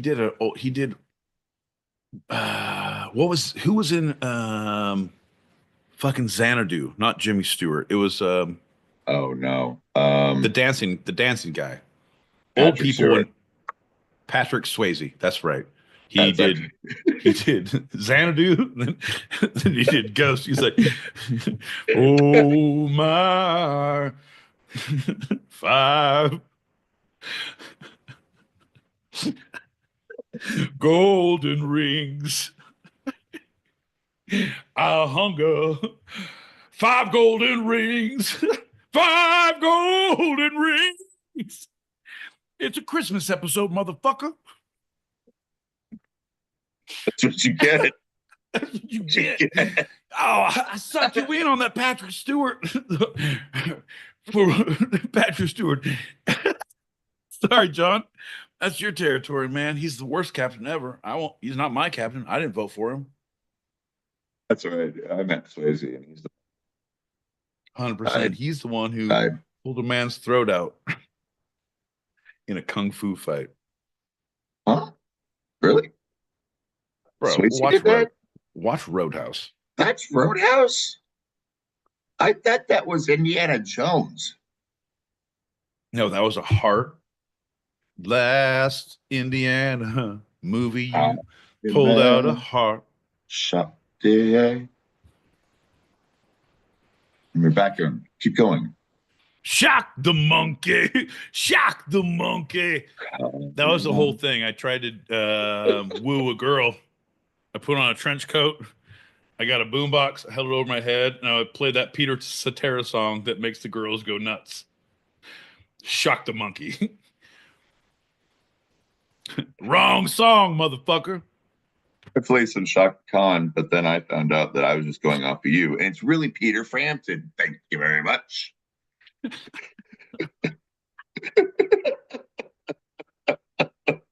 Oh man. This is what the holidays do to us. This is the beginning of the end. This is what, folks, we are here to steal you. We are here to steal your souls for what you are going to go through with your families, your loved ones, all the things tomorrow. It's a good time for celebration. It's a great time to give thanks and to be with those you love. But 9 times out of 10, it's also a time that you're with a lot of people you don't necessarily want to be with, in places you don't necessarily want to go. Most of us would rather be at home in sweatpants or no pants with a cocktail or a soda pop or a joint, watching some goddamn YouTube or Netflix.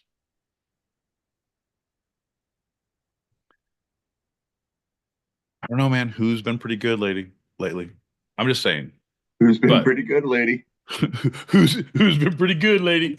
Who's been pretty good, lady? Who's been pretty? Oh, they're all gonna come. Shit. I thought you were just praying to God, wherever she may be. What was the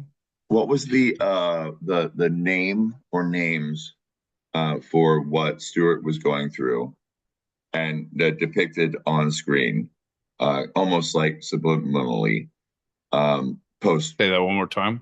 Postmortemly, subliminally. Yeah, sublimely. It was frankincense. No. Myrrh.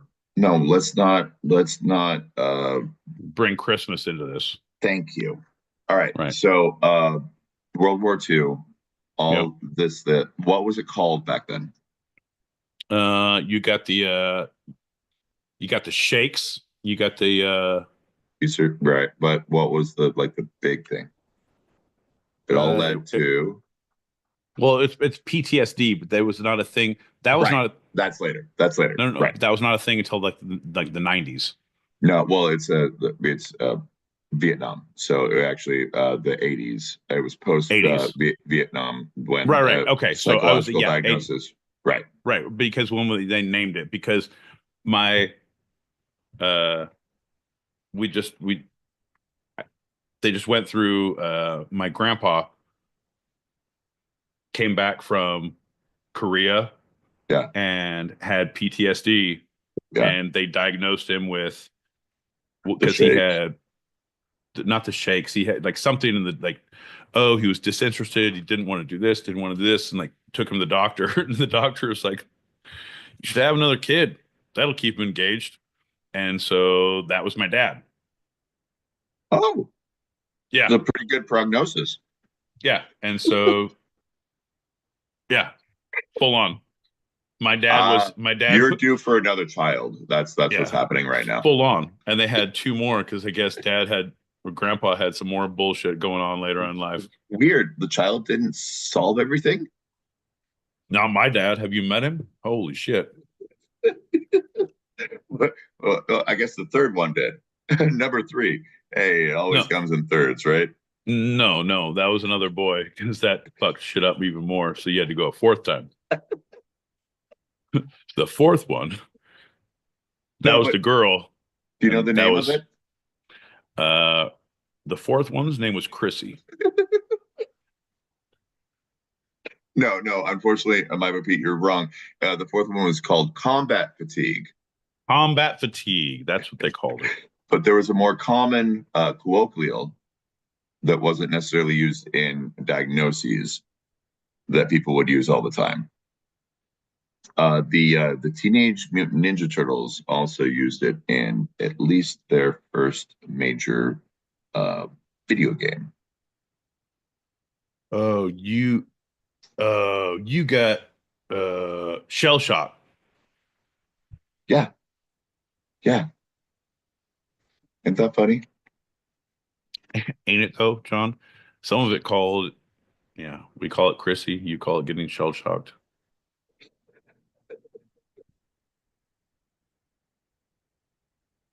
I'm not laughing at those actual things because it all is actually PTSD, but I'm laughing at the silliness of what they called it back then. I'm laughing Combat because fatigue is still kind of messed up.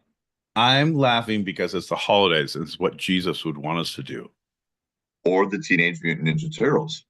I like feel like- Raphael because I'm a loner and Right, a but redhead. if you were able to fight Jesus and rip his robe, underneath you'd see it was all the turtles stacked on each other. That's how he's so powerful. It was before Voltron when the turtles just stood on each other's backs and wore a robe. They had shell shock after they did it for too long. 100%, John. Now you're getting it. The irony is that I slashed that robe with a sigh, and I like Raphael so much. I don't know if you got ironic, John. But so Yeah. tell us more about the holiday spirit of PTSD that we're going through, folks, because this one goes out to all the hurt little soldiers out there. Well, my boy Pete, come on. Right. The real thing is, this was a movie that has endured for so long and had an initial flop. Wasn't necessarily considered a Christmas movie, but you see the Christmas spirit embedded throughout, even though they don't really talk about Christmas a whole lot because it goes through such a big span of his life. Yeah, at the end, it happens to be Christmas when he's about to jump off that bridge and Clarence saves because him. but they play it at Christmas, so we all know. Because of NBC owning the rights for so Right. long. Again, the man who started the wars, who gave us shell shock, John, this is our Christmas day. Today is our Christmas day. Doesn't have the same ring as Independence Day, but it's neither here nor there. Today is our Boxing Day. No, That's all right. I that like doesn't it. work well. No, Yeah. I like it. How about today is bring your daughter to work day? No, I'm not a pervert, my boy Pete, but No, but I'm pretty sure that you could get an older adult to swing you in somewhere, dress you up in a pretty little. I just want you to participate, John. It's the holidays.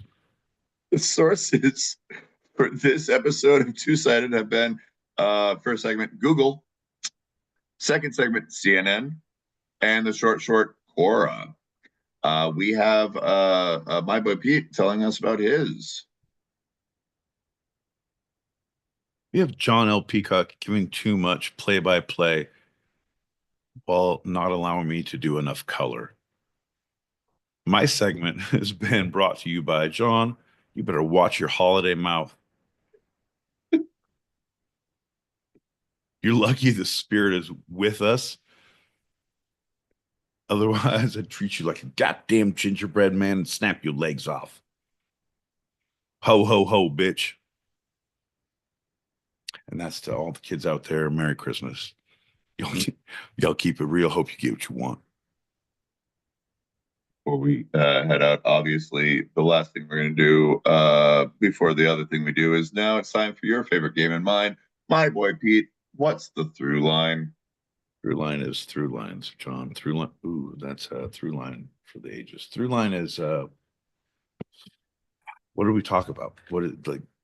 Tell me. Well, Let's run it down the top three. Alt Christmas Because movies. you giggled. a lot. You didn't make sense mainly. And then I feel like the laugh and gas wore off about 20 minutes in. Like the room aired out after you opened the doors and windows, but you went down there with like heavy gas in the room that you inhaled a lot of, and then you aired it out. And you were normal. So I remember the last two. So The alternate Christmas movies that are debated as whether they all are or not. alternate debatable Christmas movies. Yep, with you. Huh? Second one was a segment you were going to play that you were not able to play. I kind of did. You just didn't hear it. It's all right. Well, I'm going to go with none of us heard it, and that's all right. I might find out. Perfect. Perfect. And then the third one, God, I hate this guy so much, man. It's the holidays. You don't wish evil on people on the holidays, man.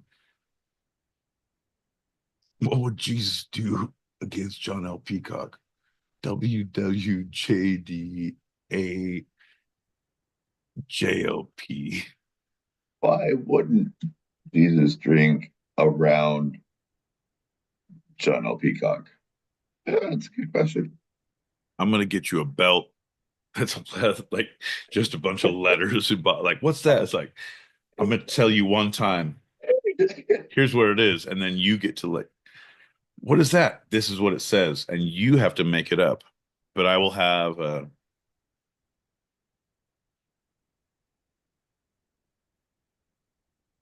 gonna have a headstone made up somewhere. I'm gonna have a placeholder. John, It's gonna one buy a half of bookends. I'm gonna buy a gravestone, or I'm gonna buy a plot. So Oh, I have to buy a plot anyway, right? I have to buy one, do right? you? Yeah. I mean, for me or you, like I have to hide at least our bodies there. Buy it. You just have to get it. No, no, no. Yeah, no, you have because then how do you hide the other body underneath the body? John, come on. Teamwork. We talked about that last week. I know, but once I get a plot, then I can have the one headstone with you on it, just a placeholder. And it's like, did he die? Like, nah, man, I'm just practicing. I can come and show you your headstone. Hey, man, does this look good to you? You want to make any changes? Does this smell like chloroform? Yeah. Just checking. Hey, man, I'd like to meet you at your gravestone. That would be awesome because the whole thing, you own the plot. You just have to pay the $2,000 for the headstone. Right. So it's like a $2,000 joke that you have to pay $2,000 to take out and put a new one in later on. But I'm going to get a nicer one. So it's a $2,000 joke now. But John, anytime you visit, John, you had a good life. Yeah, it's gonna be more than $2,000 because I want it big. I want it to be like 10 commandments. I want it big that looks like a full-on 10. How much for God hands? Can I get God hands? Levitating God hands with 10 commandments. Uh with a picture, but also this is where it's gonna be. Is there any way we can get propane, because I would like to have flames shooting up when people come that you can just turn on the lamp like and shoot flames up, and a soundtrack like just very aggressive. Here comes the bells, there go the bells, where are the bells? John has the bells. These are not the bells we order now. I can't stop hearing the bells. These are in my head now. Where are the bells? John has the bells. Those are the bells. And that is playing over and over like horrible. That's right, my boy Pete.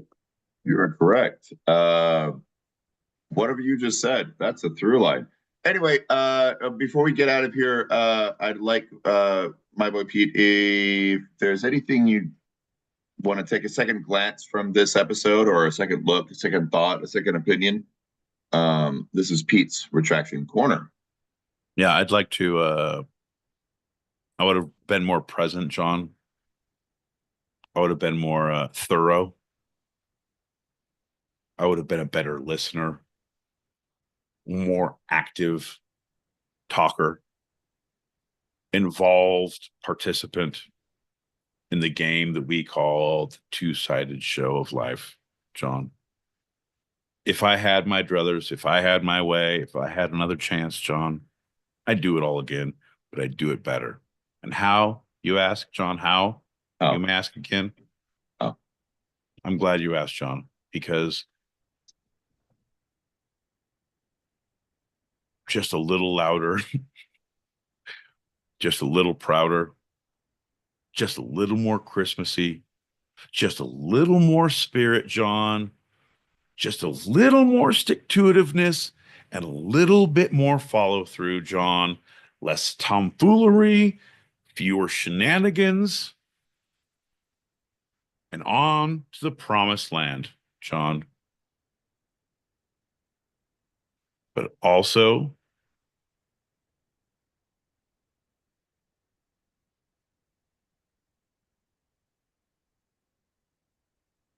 Christmas Eve Fools. I'm going to try to get that going instead of April Fools. Like Christmas Eve is kind of a bullshit holiday. So like you take someone down the primrose path. Like, oh, Christmas Eve Fools. Burned you with acid now.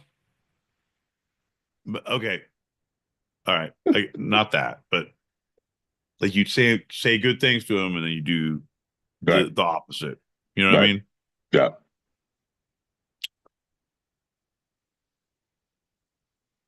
Well, I guess that's no, John. Okay. No, nothing different. But I'll see you in the green room, folks. We're gonna play. There's a few messages. There's people coming in. There's people coming and going, laughing and crying, preaching and praying. John, it's a Christmas Eve. It's a Christmas miracle. Right now we're two of the wise men. We have frankincense and myrrh. We're looking for a motherfucker with some gold. That means sponsorship. Shh, quiet, John. I'm gonna get you made a sneaker one of these days with your face on the side. We call them the peacocks. Are they good for running? No. Are they good for walking? No. What do? I mean, you put them on to sleep in. So they're slippers. Yeah. With badass logos. Cheers. Bink, bink, bink. Look out.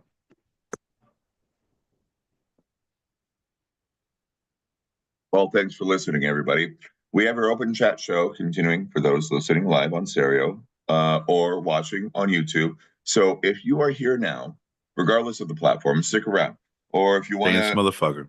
Or if you're hearing this later and want to join us for in the green room for after show wind downs, or want to throw some topics out there, email two-sidedpod@gmail.com. That's TWO sidedpod@gmail.com. That's a wrap for tonight.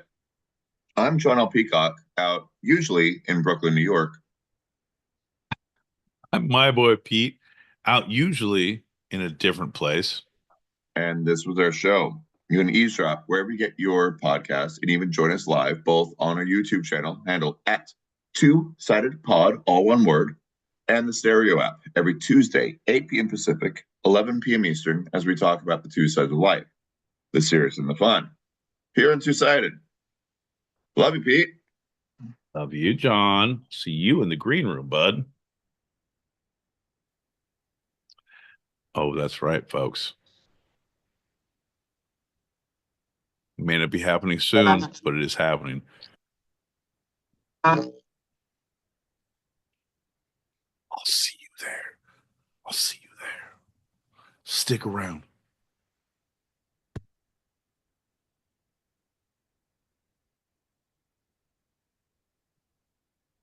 Yeah. That's right, folks. Yep. That's right. We're in the green room. Holy shit. It was a rough road. It was a hard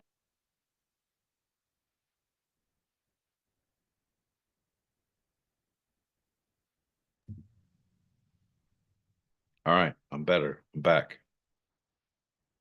All right, John is here. Folks, we are in the green room. We are in the green room. We are in the green room.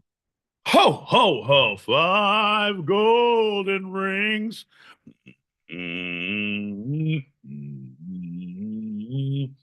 Those rings. Folks, we are the Two-Sided Pod. We're here every Tuesday, 8 p.m. Pacific, 11 p.m. Eastern, except for next Tuesday because, holy shit, who wants to be here on a Tuesday for us? I mean, yeah, no, no, I can't, no, yeah. So we're taking the week off, but 8 p.m. Pacific, 11 p.m. Eastern, that's 4 a.m. Greenwich Mean Sandwich time if you're across the pond. Ain't that right, John? That's right, my boy Pete. He says with a gleam in his eye and a pep in his step, this fucking cat. So he seems to be on a sabbatical somewhere traveling across the eastern seaboard, as the gingers do. They flock in the wintertime, northern towards the Canadian border. Safety numbers, as the gingers have it. They can't take us all alive, he says as he makes his way north. Ain't that right, John? Oh, he says. He says. Shh. He knows. There you go, bud. I know. Shh. I'm gonna give you the thing. Don't tell the words. Shh. Shh. Don't tell the words. Bro, I'm turning out to not be a good drinker. What I've learned in the last 4 months is I've become bad at drinking. No, I take that back. I refuse to say that. I'm very good at drinking. I'm very bad at enunciation, word choice, verbal tete-a-tete. Yeah, none of that. It's leaving me like sand through the hourglass. My enunciation slips through me. Look at that. Can't even do that. John, what are you doing? Where are you going? Making the way in the world today. John L. Peacock. Keycock. I'm gonna start playing some messages, bud. Can we set up a mess? You like you're not going away, are you? Taking a break from all your worries sure would help a lot. 5 golden rings we talked about before. What about those 4 calling birds, 3 French hens, 2 turtle doves? Bum, bum, Bum, bum, bum. bum, bum. And the Ba, ba, ba, ba, partridge did in the steps, pear ba, ba, da, da. tree. Ba, ga, ba, ga, ba, ga, ba, ga, ba. John, you're 3 years into the stereo app. You should know now that you cannot do backup to anything because they don't allow timing like that. You can't Timing all like sing that. together. Like we sing together. That's right. That's how people Right know we're on. doing. Sandwiches. 5 golden. Burritos. Perfect, bud. All right. So, Yeah. So mute your Zoom and then I will do all the rest and you can play the messages and I'll be back. what do you? Okay, hurry up, bud.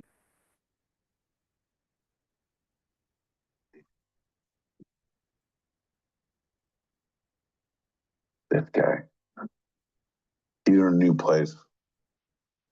Two-sided exclusive. All right, so on this Christmas Eve, I would like to tell you a story about Jesus. So there's Planet A, right? And Planet A is a lot like Earth, and they come up with interstellar travel. They find Planet B. Now you fast forward like 50 years. They're they're down with each other. Like they all look kind of humanish. Like we all look the same. We all act the same. We all doing similar shit. From the waist We're to the understanding at Planet B what you're doing at Planet A. We found interstellar travel. Fast forward another 25, 30 years. Uh, people from Planet A can get green cards to go work and live on planet B and vice versa. And people are like, hey, I kind of want to marry this chick from planet B. And planet A's like, fuck yeah, let's do it. Planet B's like, fuck no, not happening. Yeah. Stay tuned for part 100%. I don't know about you guys, but I feel like we're going to hear the story Immaculate Conception. Let's listen in. Everybody, let's tune into your talkie boxes. Gather around. Put your head on your put your head on your chin. Put your chin on your fists. Fucking shit, Pete. Losing your mind. So planet B decides, fuck this shit. Yeah. We're gonna get all these fucking hybrid fucking children and we're gonna put them in an anthill. Damn straight. Let's call it Earth. Damn straight. And so Jesus, he lived on planet B, right? Yeah. And Jesus is like, dude, these motherfuckers have superpowers, right? So I'm gonna go down and I'm gonna help them. And so he arrives on his spaceship. They call it a virgin birth, whatever. Boom, and he, baby. What does he do? Dude, even in the Bible, he's like, dude, do you think this is cool? I could turn water into wine? Dude, you guys can manifest any of your thoughts instantly. And so he was just a tree living hippie from planet B. He was an activist for the hybrids. I can get behind that. Bro. Merry Christmas, Jesus. Merry Christmas, Jesus. Thanks for visiting. Hey, sorry about the weather when you were here and also the crucifixion. That was bullshit. But other than that, appreciate the presence. My man Fox. Attaboy, bud. Way to keep it holiday. Way to keep it real. Oh, guys, I'm here late, but happy Christmas Eve, John L. Peacock, and happy Christmas Eve, my boy Pete. I hope you guys are having a good evening, and I hope you guys have a wonderful day tomorrow. All right, I'm late, but I'm here. Better late than never, right? All right, bye, guys.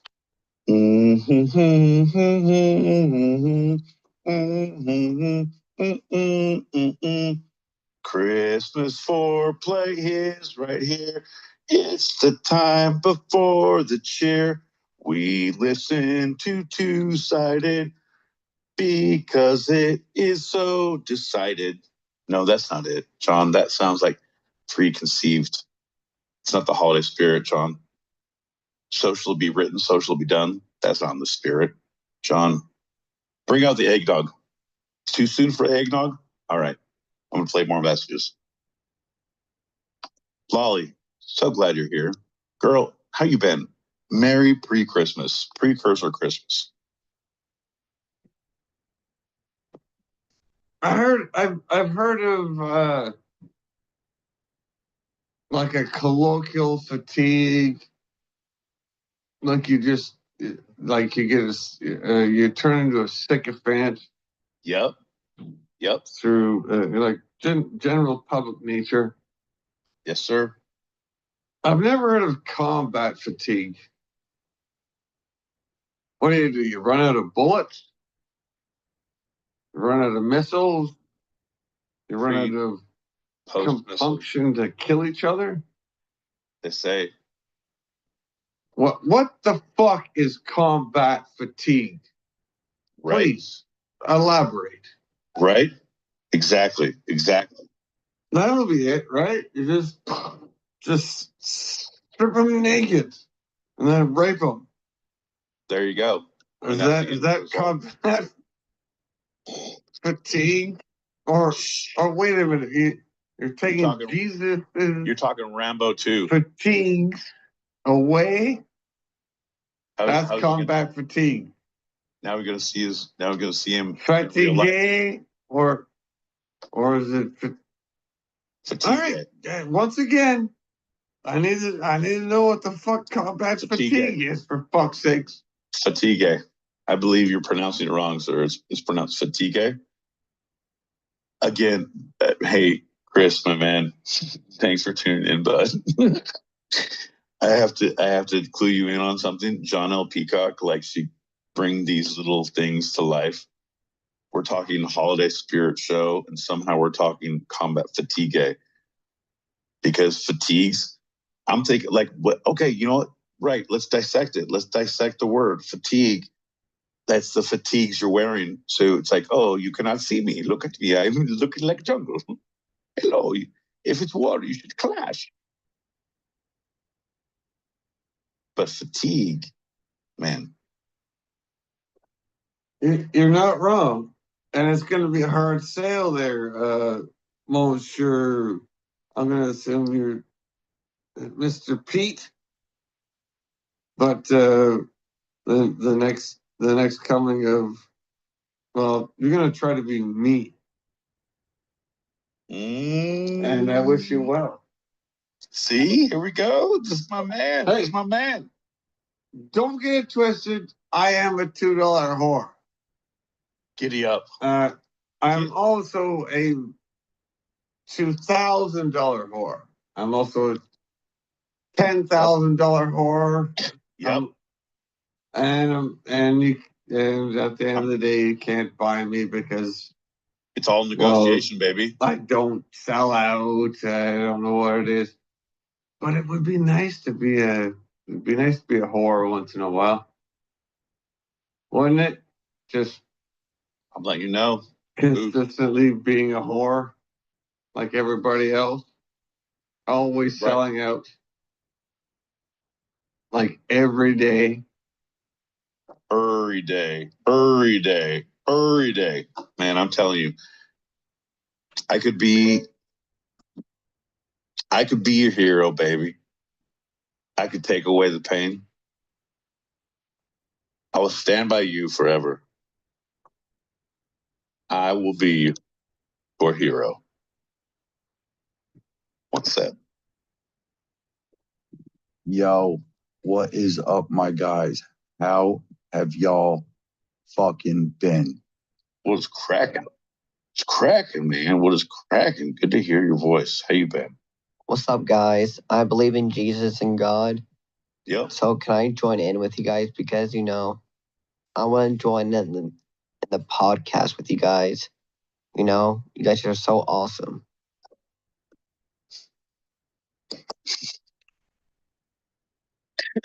I believe in Jesus. I believe in podcast freedom. I believe. You know what, man? Belief only gets you so far. I appreciate your belief in the system, but oh, Jesus Christ. We have a couple more messages we have to play. Holy shit. Hold on to your butts, folks. It ain't going to be good.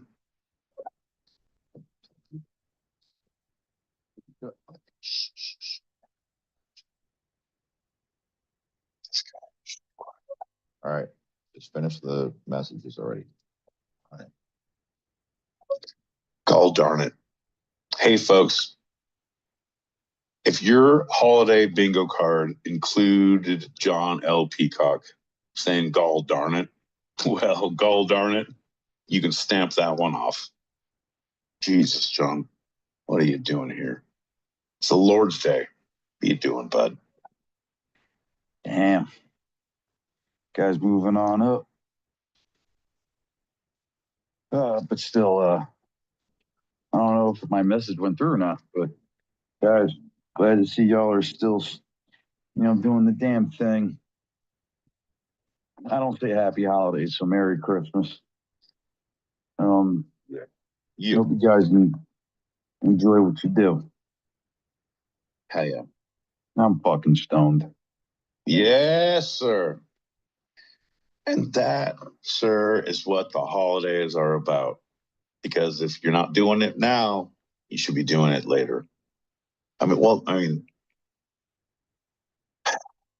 Not for the full year, but just for the holidays, like Christmas morning, like they did. Think about what the wise men brought. Think about like it was late. Anyway, let's all stick together. John, by your mouth. So we have Christmas Eve on the 24th. Does that make the 23rd Christmas Adam? Because Adam came before Eve? This guy. I'm asking for another stoner. I mean, a friend. That fucking guy. Why you got to get the Bible all up in my Jesus holidays? Why you got to bring Santa into your Adams? Bro, you're probably correct. But if you, that holiday spirit's coming back up. If you all focus on the reason for the season, be like it's about, oh shit. Rolling on through. Shout out to the room. Imagine my dismay when I hear the intense amount of sobriety in your voice, my boy Pete. This is cause for concern. That's one thing. John L. Peacock, I'm looking at you. Look at you. Anyway, gentlemen, Merry Christmas. Down the hatch.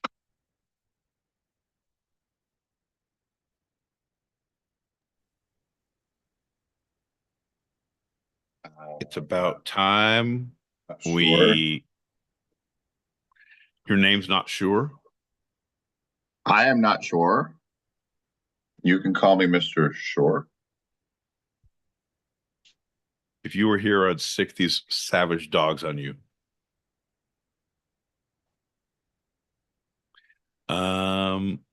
Two things. One thing. I'm a big fan of your light, John. I don't know what you've done, but I like it. Second thing. I don't know how far you were gone from your screen of doom. How removed you were from the field of auditory compliance. But we just received a message from my man Dub.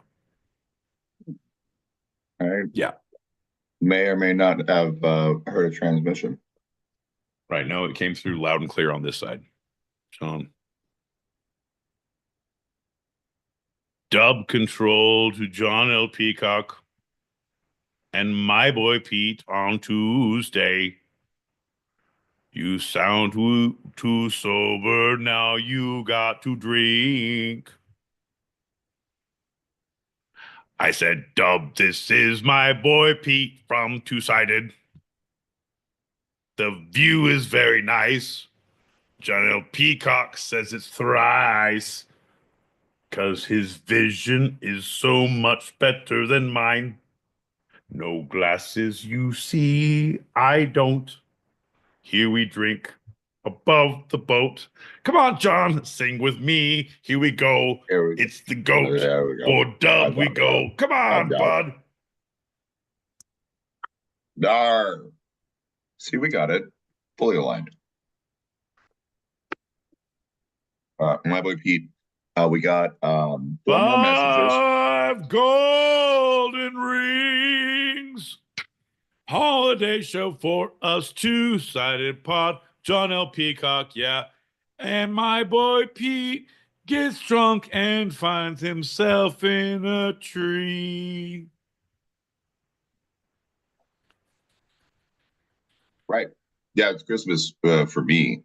So, and it will be Christmas for you soon enough. Hey, bud. What'd you get?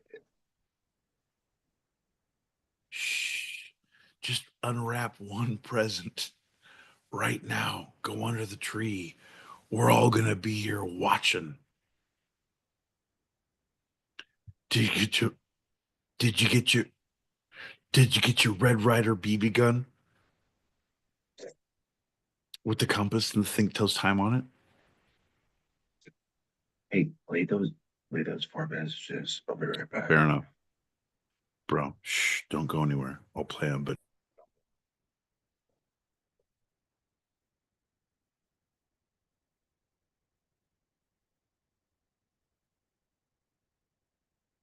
Two things. Wasn't Cheryl Fatigue some kind of supermodel? And Chris, make no mistake, we understand. You're a whore.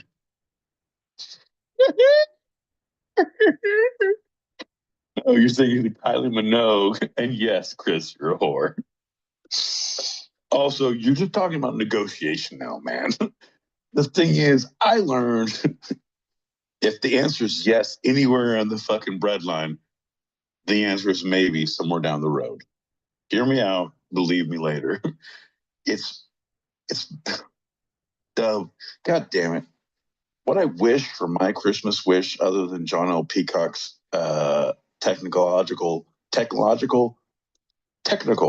let's leave it at that, failures, and that came true, is that we fucking get the think tank back together, my man. I just need good quality tit for tat bullshit, and I can't write this shit by myself. John's no help. I'll have you know.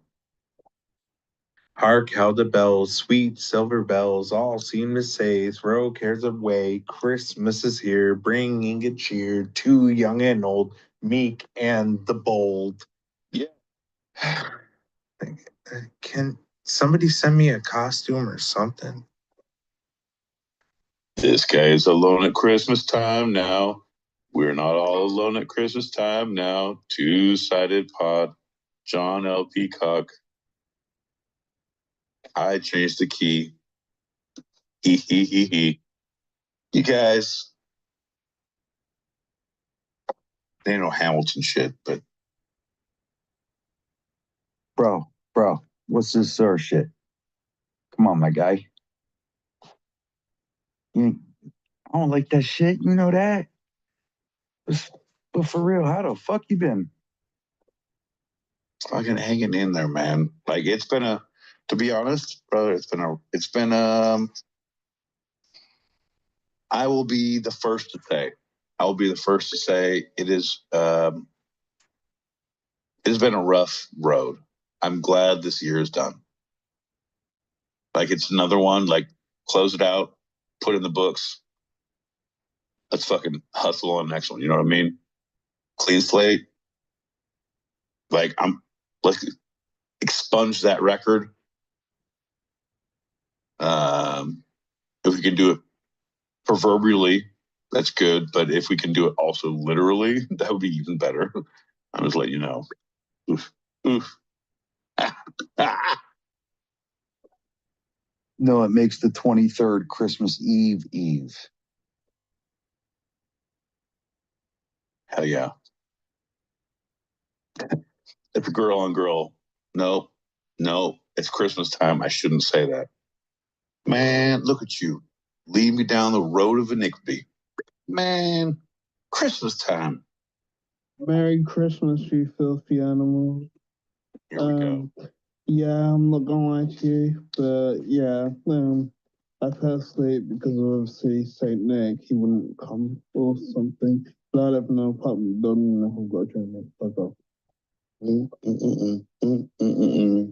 5 Muse lover messages. That's a joke. Bro, I was so glad you're here.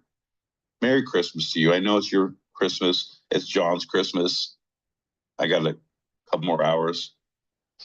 I feel like I can drink my way through until the new year because I don't want anybody coming down my chimney.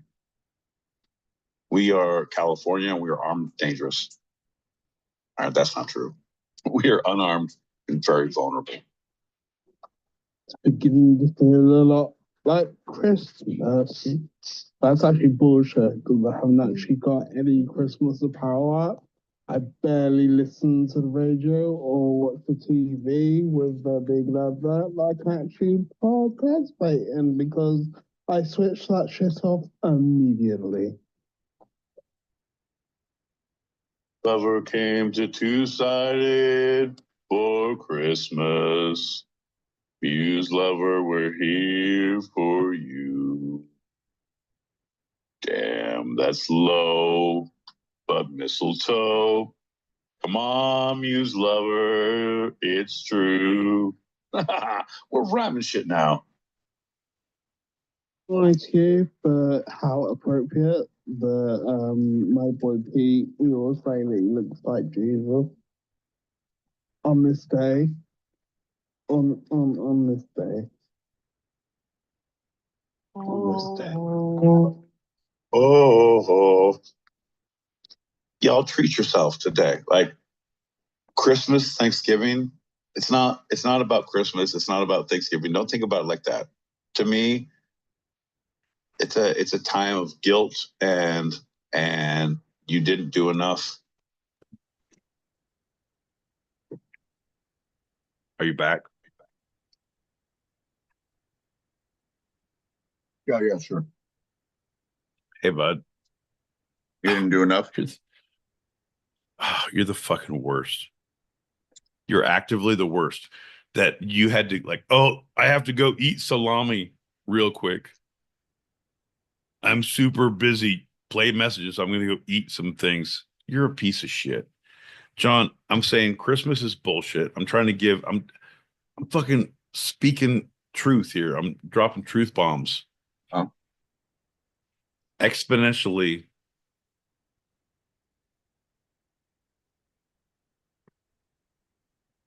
Shh. No, don't.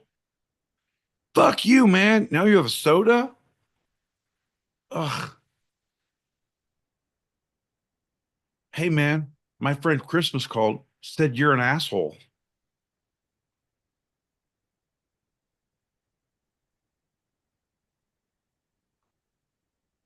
He called 4 times, said, you down to fuck him up? I said, yep.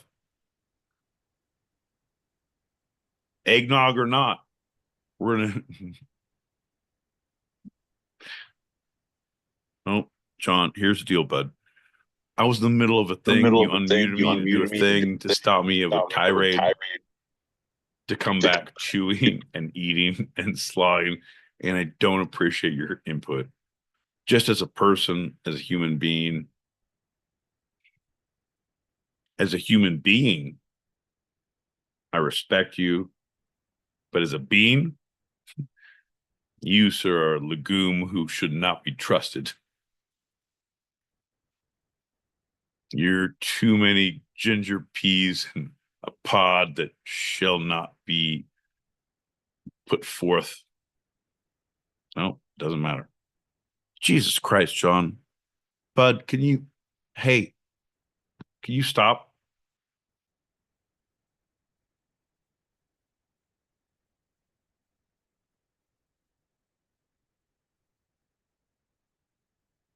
All right. I'm gonna pop these last messages and we're good. Never mind. Yeah, we're good. Ready? Yep. I shall eat a mince pie and eat some parsnips. That's it, parsnips. And I shall eat some turkey or something.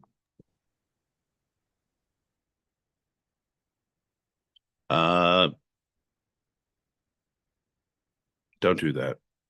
What if the turkey's done to you? Do it, I'm with you. It's been a dark year for me. I lost a lot. I understand. Yeah.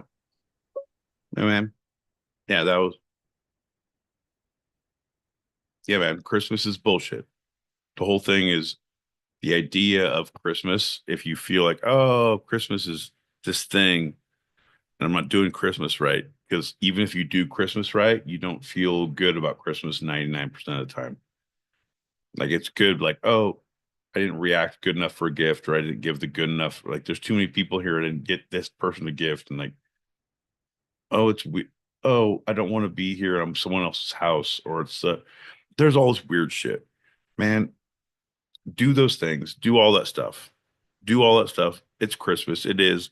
Take it in, but take a day, take a moment for yourself because you have days off. You have time off where people give you time. You know what I mean? And it's understood that you get this time, but in those 2 days that they give you, or whatever you pry from the hands of the fucking goddamn man, in those times, take that moment, because it's not about the Christmas. It's truly about you and about what you feel to your people. You know what I mean? It's about, take a moment, like, I want to feel good. I want to feel good. I'm gonna go have a good meal. I'm gonna go fucking spend way too much on weed. I'm gonna go do a thing. I'm gonna treat myself. I'm gonna go buy those shoes that I shouldn't be looking at. I'm gonna figure that shit out later. Oh, because I could buy these people nickel and dime things all the way through, but you know what? I hung out. I wished everyone a Merry Christmas, and I went and bought myself what I wanted. Take a day, take it, like, and even if it's not monetary, man, take it for yourself, whatever that is. No, I can't do this shit this day. Or if it's that these are the people you want to do it with, yes, do it. But whatever you want to do, we have to go here, here, here, and here. Yeah, okay, I'll do this day, but nope, the next day, nah, man, I'm going to Six Flags over fuck your couch. Turns out there's no height requirement for this, and I have about a half ounce of weed. So y'all are in a lot of trouble. I'm just saying, treat yourself. Merry Christmas, bitches. Pete, I know you said like this year was crazy, and it was. I don't get me wrong. I'm ready for it to end as well, but you know the Simpsons, right? Like they always seem to This predict. guy. Yep. Do you know what they say happens on January 1st, 2025? Do you? I don't. Now that I'm saying it, I don't want to say it. No, I want you to. No, you too. It's kind of fucked up. So I'm not going to say it.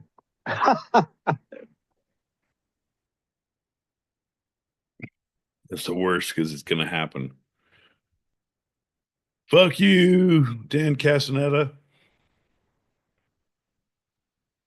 About Peacock, I realized a ginger isn't for Christmas, it's for life. Damn straight. You don't get one in your stocking and just throw it away.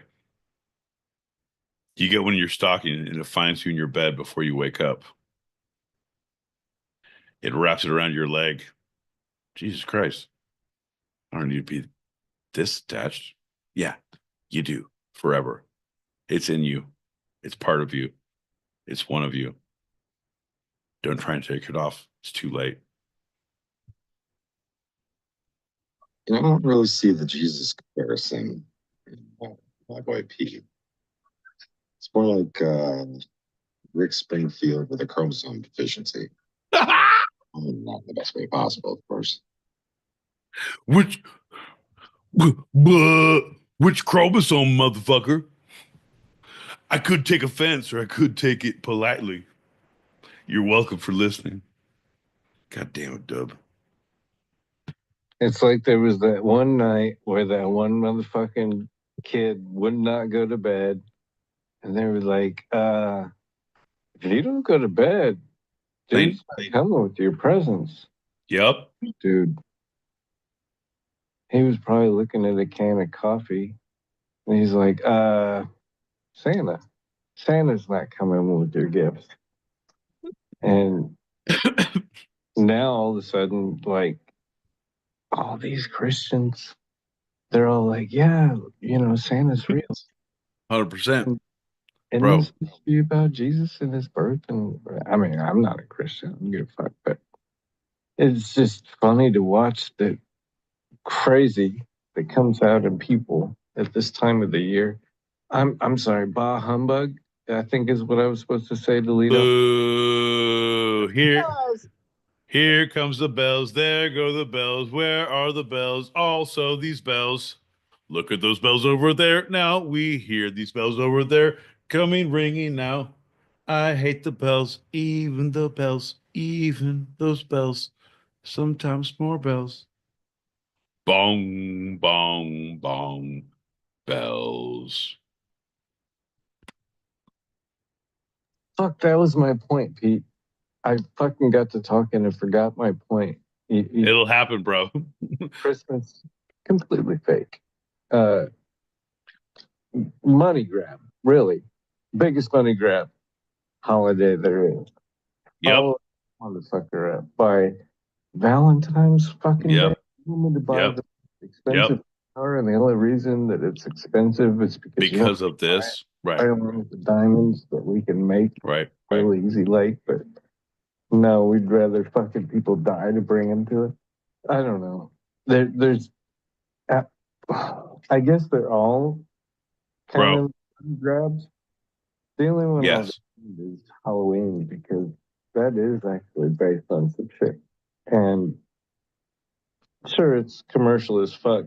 Fuck all that. But With you. I guess this is the only holiday I like. All right. Valentine's Day.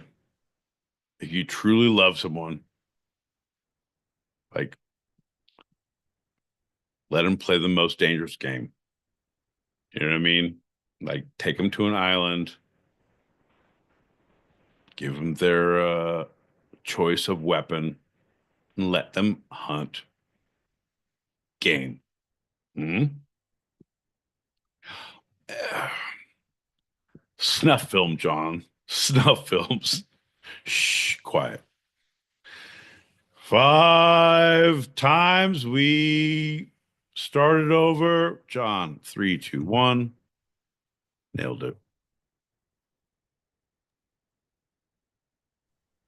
Come on, bro. Help me get my 45 seconds of fame back. Bring me up real quick and then give me that spook. Por favor. Man, Peter.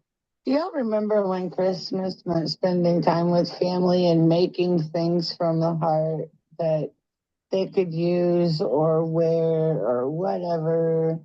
And then all of a sudden, boom, it's this giant monopoly. Spend your money, do it now. Do you remember that? Of course not, because none of us were freaking alive before they changed the bullshit around and made it more fucking ridiculous. Pardon my French. Anyways, bah humbug. Merry Christmas, though. I'm excited.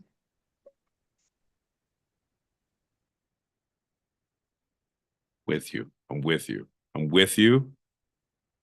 But when it gives me opportunity to celebrate with my friends in a great way, my family that I choose and or choose, it is a beautiful time that I get paid for the time off, that I can, hey, we're not doing presents, but everyone is bringing something to participate in the potluck of spirits, the wellness and the jolliness of others, that makes the heart glow, that just brings a rosiness to one's cheeks. Those moments, those little moments, and even when you're fucking just onesies, twosies, right? Those moments of like, oh man, I'm running solo. I'm running a solo campaign today. Cool, man. Like, that's awesome because I get a day free and I get to treat myself, right? Because this is what the holiday is about. It's not about giving gifts to people. It's not about getting gifts. I don't feel bad if I don't get something. It's about spending time with the one you love the most, yourself. Like, no, no. a nice dinner, little foreplay. Shh, quiet. We're gonna do this real holiday like. Everybody's gonna get what they need. We're all gonna frost our cookies. I say to myself as I put on my jingle balls. That's not it, John. But I'm saying there's something about the idea that you don't have to fuck with the holidays. You kind of do, but you kind of don't, right? And when you get to that point, when you kind of don't, like it's kind of cool. It's a good time. Hey man, you want to get high and go look at Christmas lights? Bet your ass I do. Hey man, pretty hammered. You want to go walk around your neighborhood? Look at Christmas lights? Puke in the neighbor's yard? Bet your ass I do. Hey man, you want to wrap some Christmas lights or shh? Nope. Only a couple more messages. Can we just take this moment to see the mass consumerism, which is games, football, it could be Not your football. basketball, it could be American football, it could be Boo. Daddy, it could be anything. How many games are actually going on Christmas Day?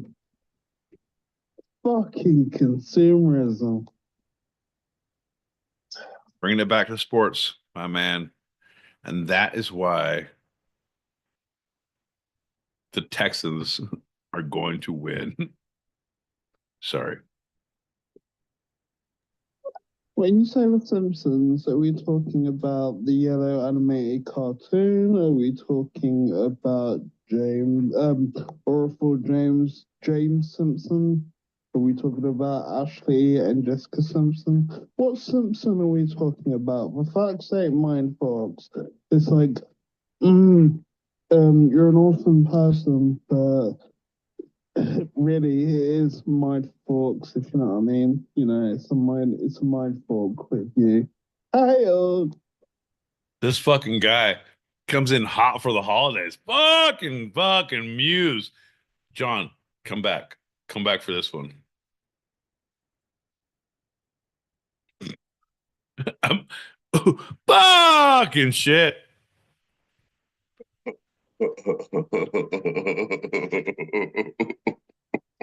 Coming in hot for the holidays. Bro. Bro. Hey man. Fucking good cheer unto all men. We three kings and all that bullshit. Come on, man. Gonna lift their spirits up to that. Right, good King Wenceslas and all them shits. On the feast of Stephen. We already talked about Stephen. We're not going back. There's no looking back when it comes to Stephen looking. You guys, when's the last time, and hear me out on this, buffets don't count. When's the last time you went to a feast? And whose name was involved? I'm gonna wait. I'm gonna wait. I'm gonna let you know, Stephen. The Feast of Stephen, you ingrateful motherfuckers. On the Feast of Stephen, John L. Peacock and my boy Pete drinking shots so even. Come on, John. You know the rest of the words. Fucking Stephen would know. Yeah, no, it's a feast that's so gluttonous. It just keeps on growing and growing. I gotta go. Gingy needs I to know. sleep. It's Christmas Day for me, man. It's about to be Christmas Day for Mountain Standard Time. All right, here's the deal. Let's look. Like, I'm gonna look at these. 2, 3. Fuck your couch. Fuck your couch. Fuck his couch. All right, folks. Here's the deal. There's 7 messages. I'm gonna probably not play all of Muse's because fuck Muse. You don't even believe in Steven.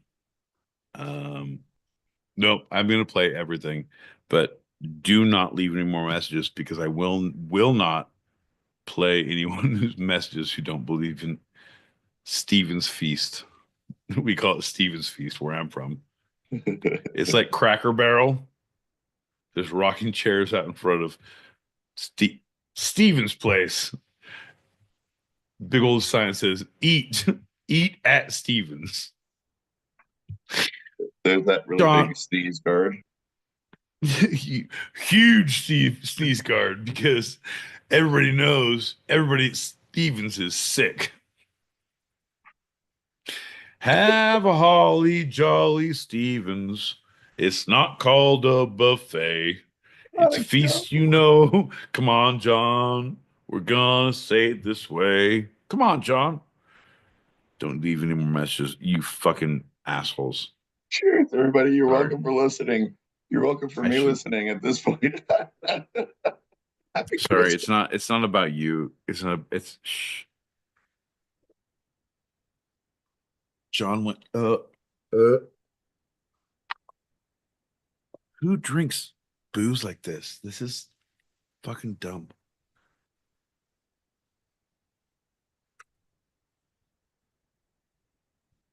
What I told my kids when they were coming of age and hearing that Santa wasn't real, I told them that Santa a long time ago used to be a real person, but his name wasn't Santa. His name was Chris. And he did all of these good things for kids in orphanages. And then when he died, parents just started taking his place, and that's so whatever. And it made the kids feel like I wasn't lying to them. But It didn't make them feel as ignorant when they found out that he wasn't real. You know what I mean? Maybe it's not good because it was also probably false information, but it saved them the mental anguish and the disappointment, and it gave them a different angle to see it from. I don't know.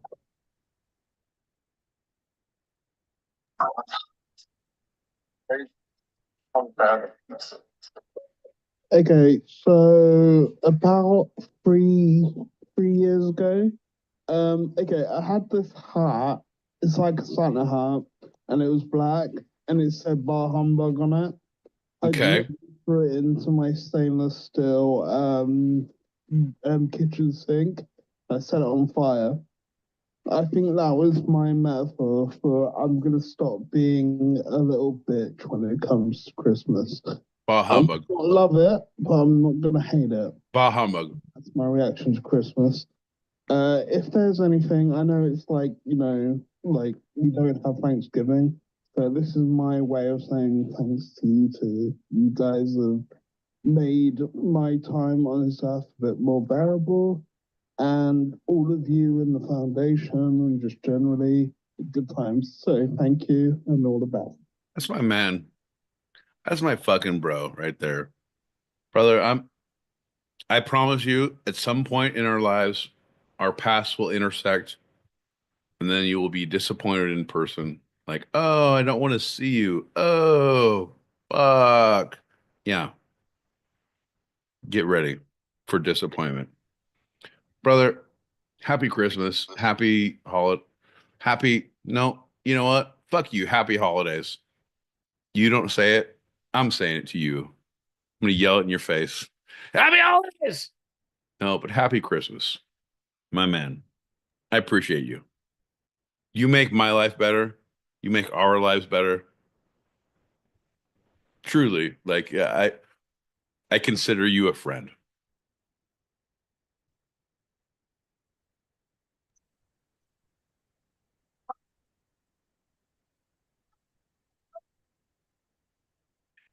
It's weird, John, that Dub got the soundtrack to my mind thinking about you. It's weird. I'm gonna play it one more time. It's weird. This is what I hope he doesn't hear the rest of my thoughts.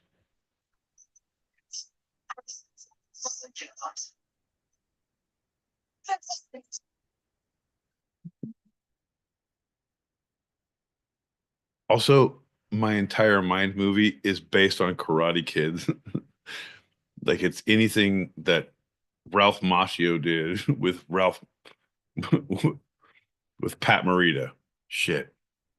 Ralph Morita? No. It's only Macchio's, Ralph's, and my names. John, shh. 5 golden retries. It's a holiday show with John L. Peacock, my boy Pete, and we play only 3 more messages. I agree. I agree with Christmas being the time you spend with the people that you care about the most, even if it is yourself. I agree with that. What I don't agree with is how they're advertising spend your money now for Christmas when Halloween ain't even here yet. It's like, what the fuck? I mean, isn't it all about praising the baby Jesus in the first place? And Right. Right. No, the day after we give thanks, we beat each other up for a fucking TV. We gotta hide from each other until Christmas. Bro.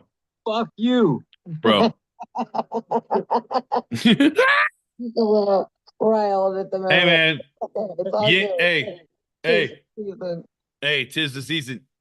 You ain't got to fucking sell me. Here's the deal. I bought into that. I took 3 babies from a mall because I was going to make 3 different manger scenes because it's the holiday season. And all of a sudden, I'm in trouble for kidnapping. I was like, they were going to be baby Jesuses. Jesus sigh. Jesus sit.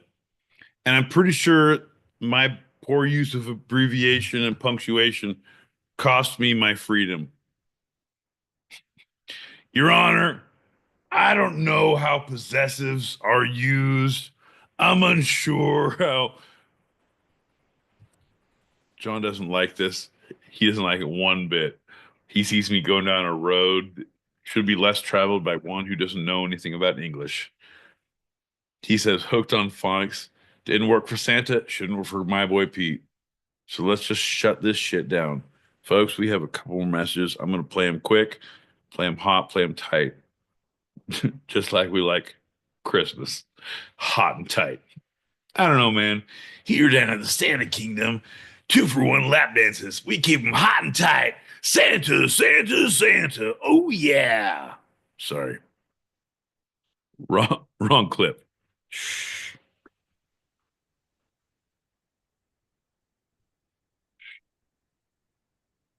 Oh. Having it hard than a ginger man on a Christmas day. Hot in Arizona, no less. A ginger man in Arizona on Christmas Day, blatantly like no cover. People always sleep on Williams Lapka. I think it was actually amazing, even though everyone keeps going on about Cobra Kai. John L. Peacock, Stock and Barrel, season's greetings to you. Last one. The funniest thing that actually has Hear me out. partake in like football, like soccer, is the umpire called Gabriel Jesus. Jesus.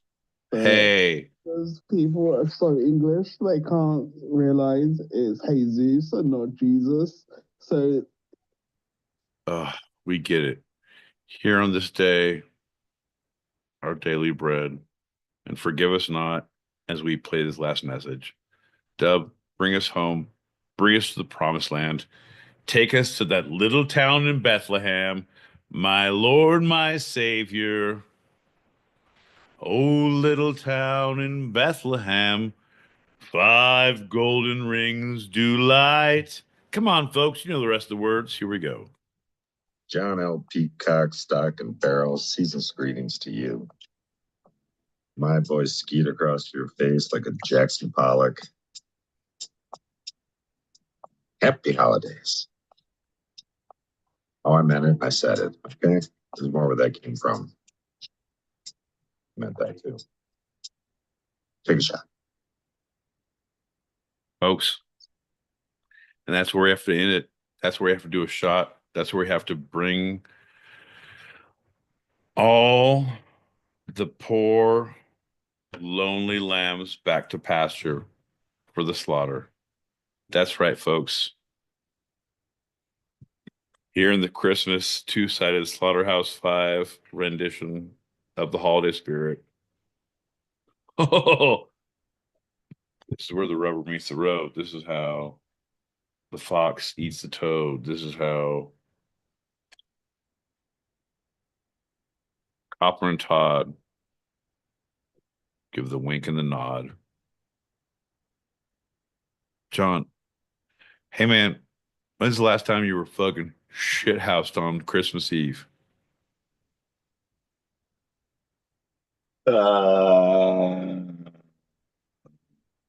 Can't say that I remember.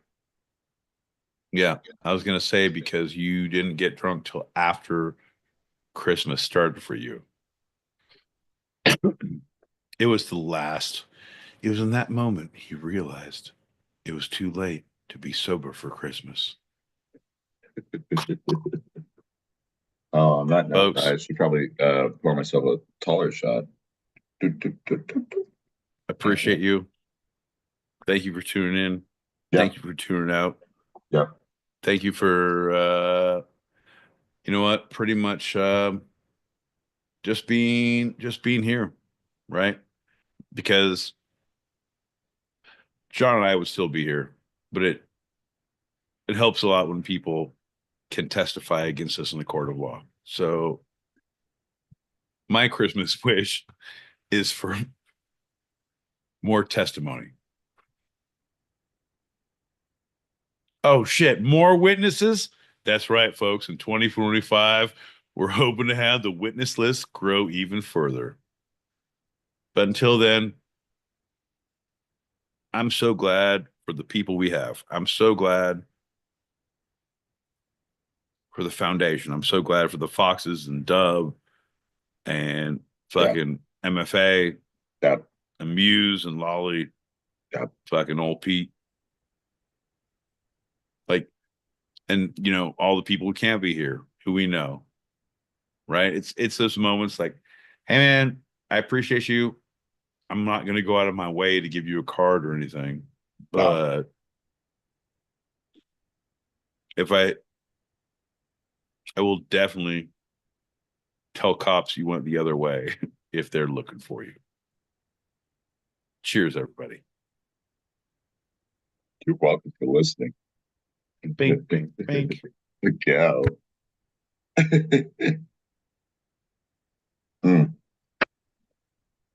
You know, in the new year, people around me have said, it'd be great if you could manifest making $70,000. And I was thinking about that and I was like, what if I drank 70,000 beers in 2025? That would be awesome. That would be better than $70,000. I want to be a big sports star or own a big sports bar. Yeah, sports bar. Oh, how the times have changed, John. But it's not about the money, man. The thing is, you live in a city that needs money, unfortunately. So you have to adapt to that. But it's not about how much you make. It's how you hustle. And with your degrees, you can get in any door. John, if you go to the My Boy Pete School of Business Management, of understanding interviews and achieving your goal, part one at the local Garden Hilton this week for the low payment of $129.99. You too can get the special skills of getting your foot in the door, of understanding the situation, of reading the room. And John, we ensure that money will be on your path in the future. Act now and save 10%. Sorry, I'm trying to rehearse what we're going to put on the screens of the Hilton Garden Inn. We haven't done it yet. We're really scared. 100%. Well, I get it. They should be, as everyone should be. On this Christmas Eve, when Santa and the Krampus and Black Pete and My Boy Pete and John L. Peacock are coming to town. Don't be worried. Don't be worried for most of them. Just be worried for all of them. Folks, that's our time. Bye, everybody. Happy holidays. Bye. See you next year.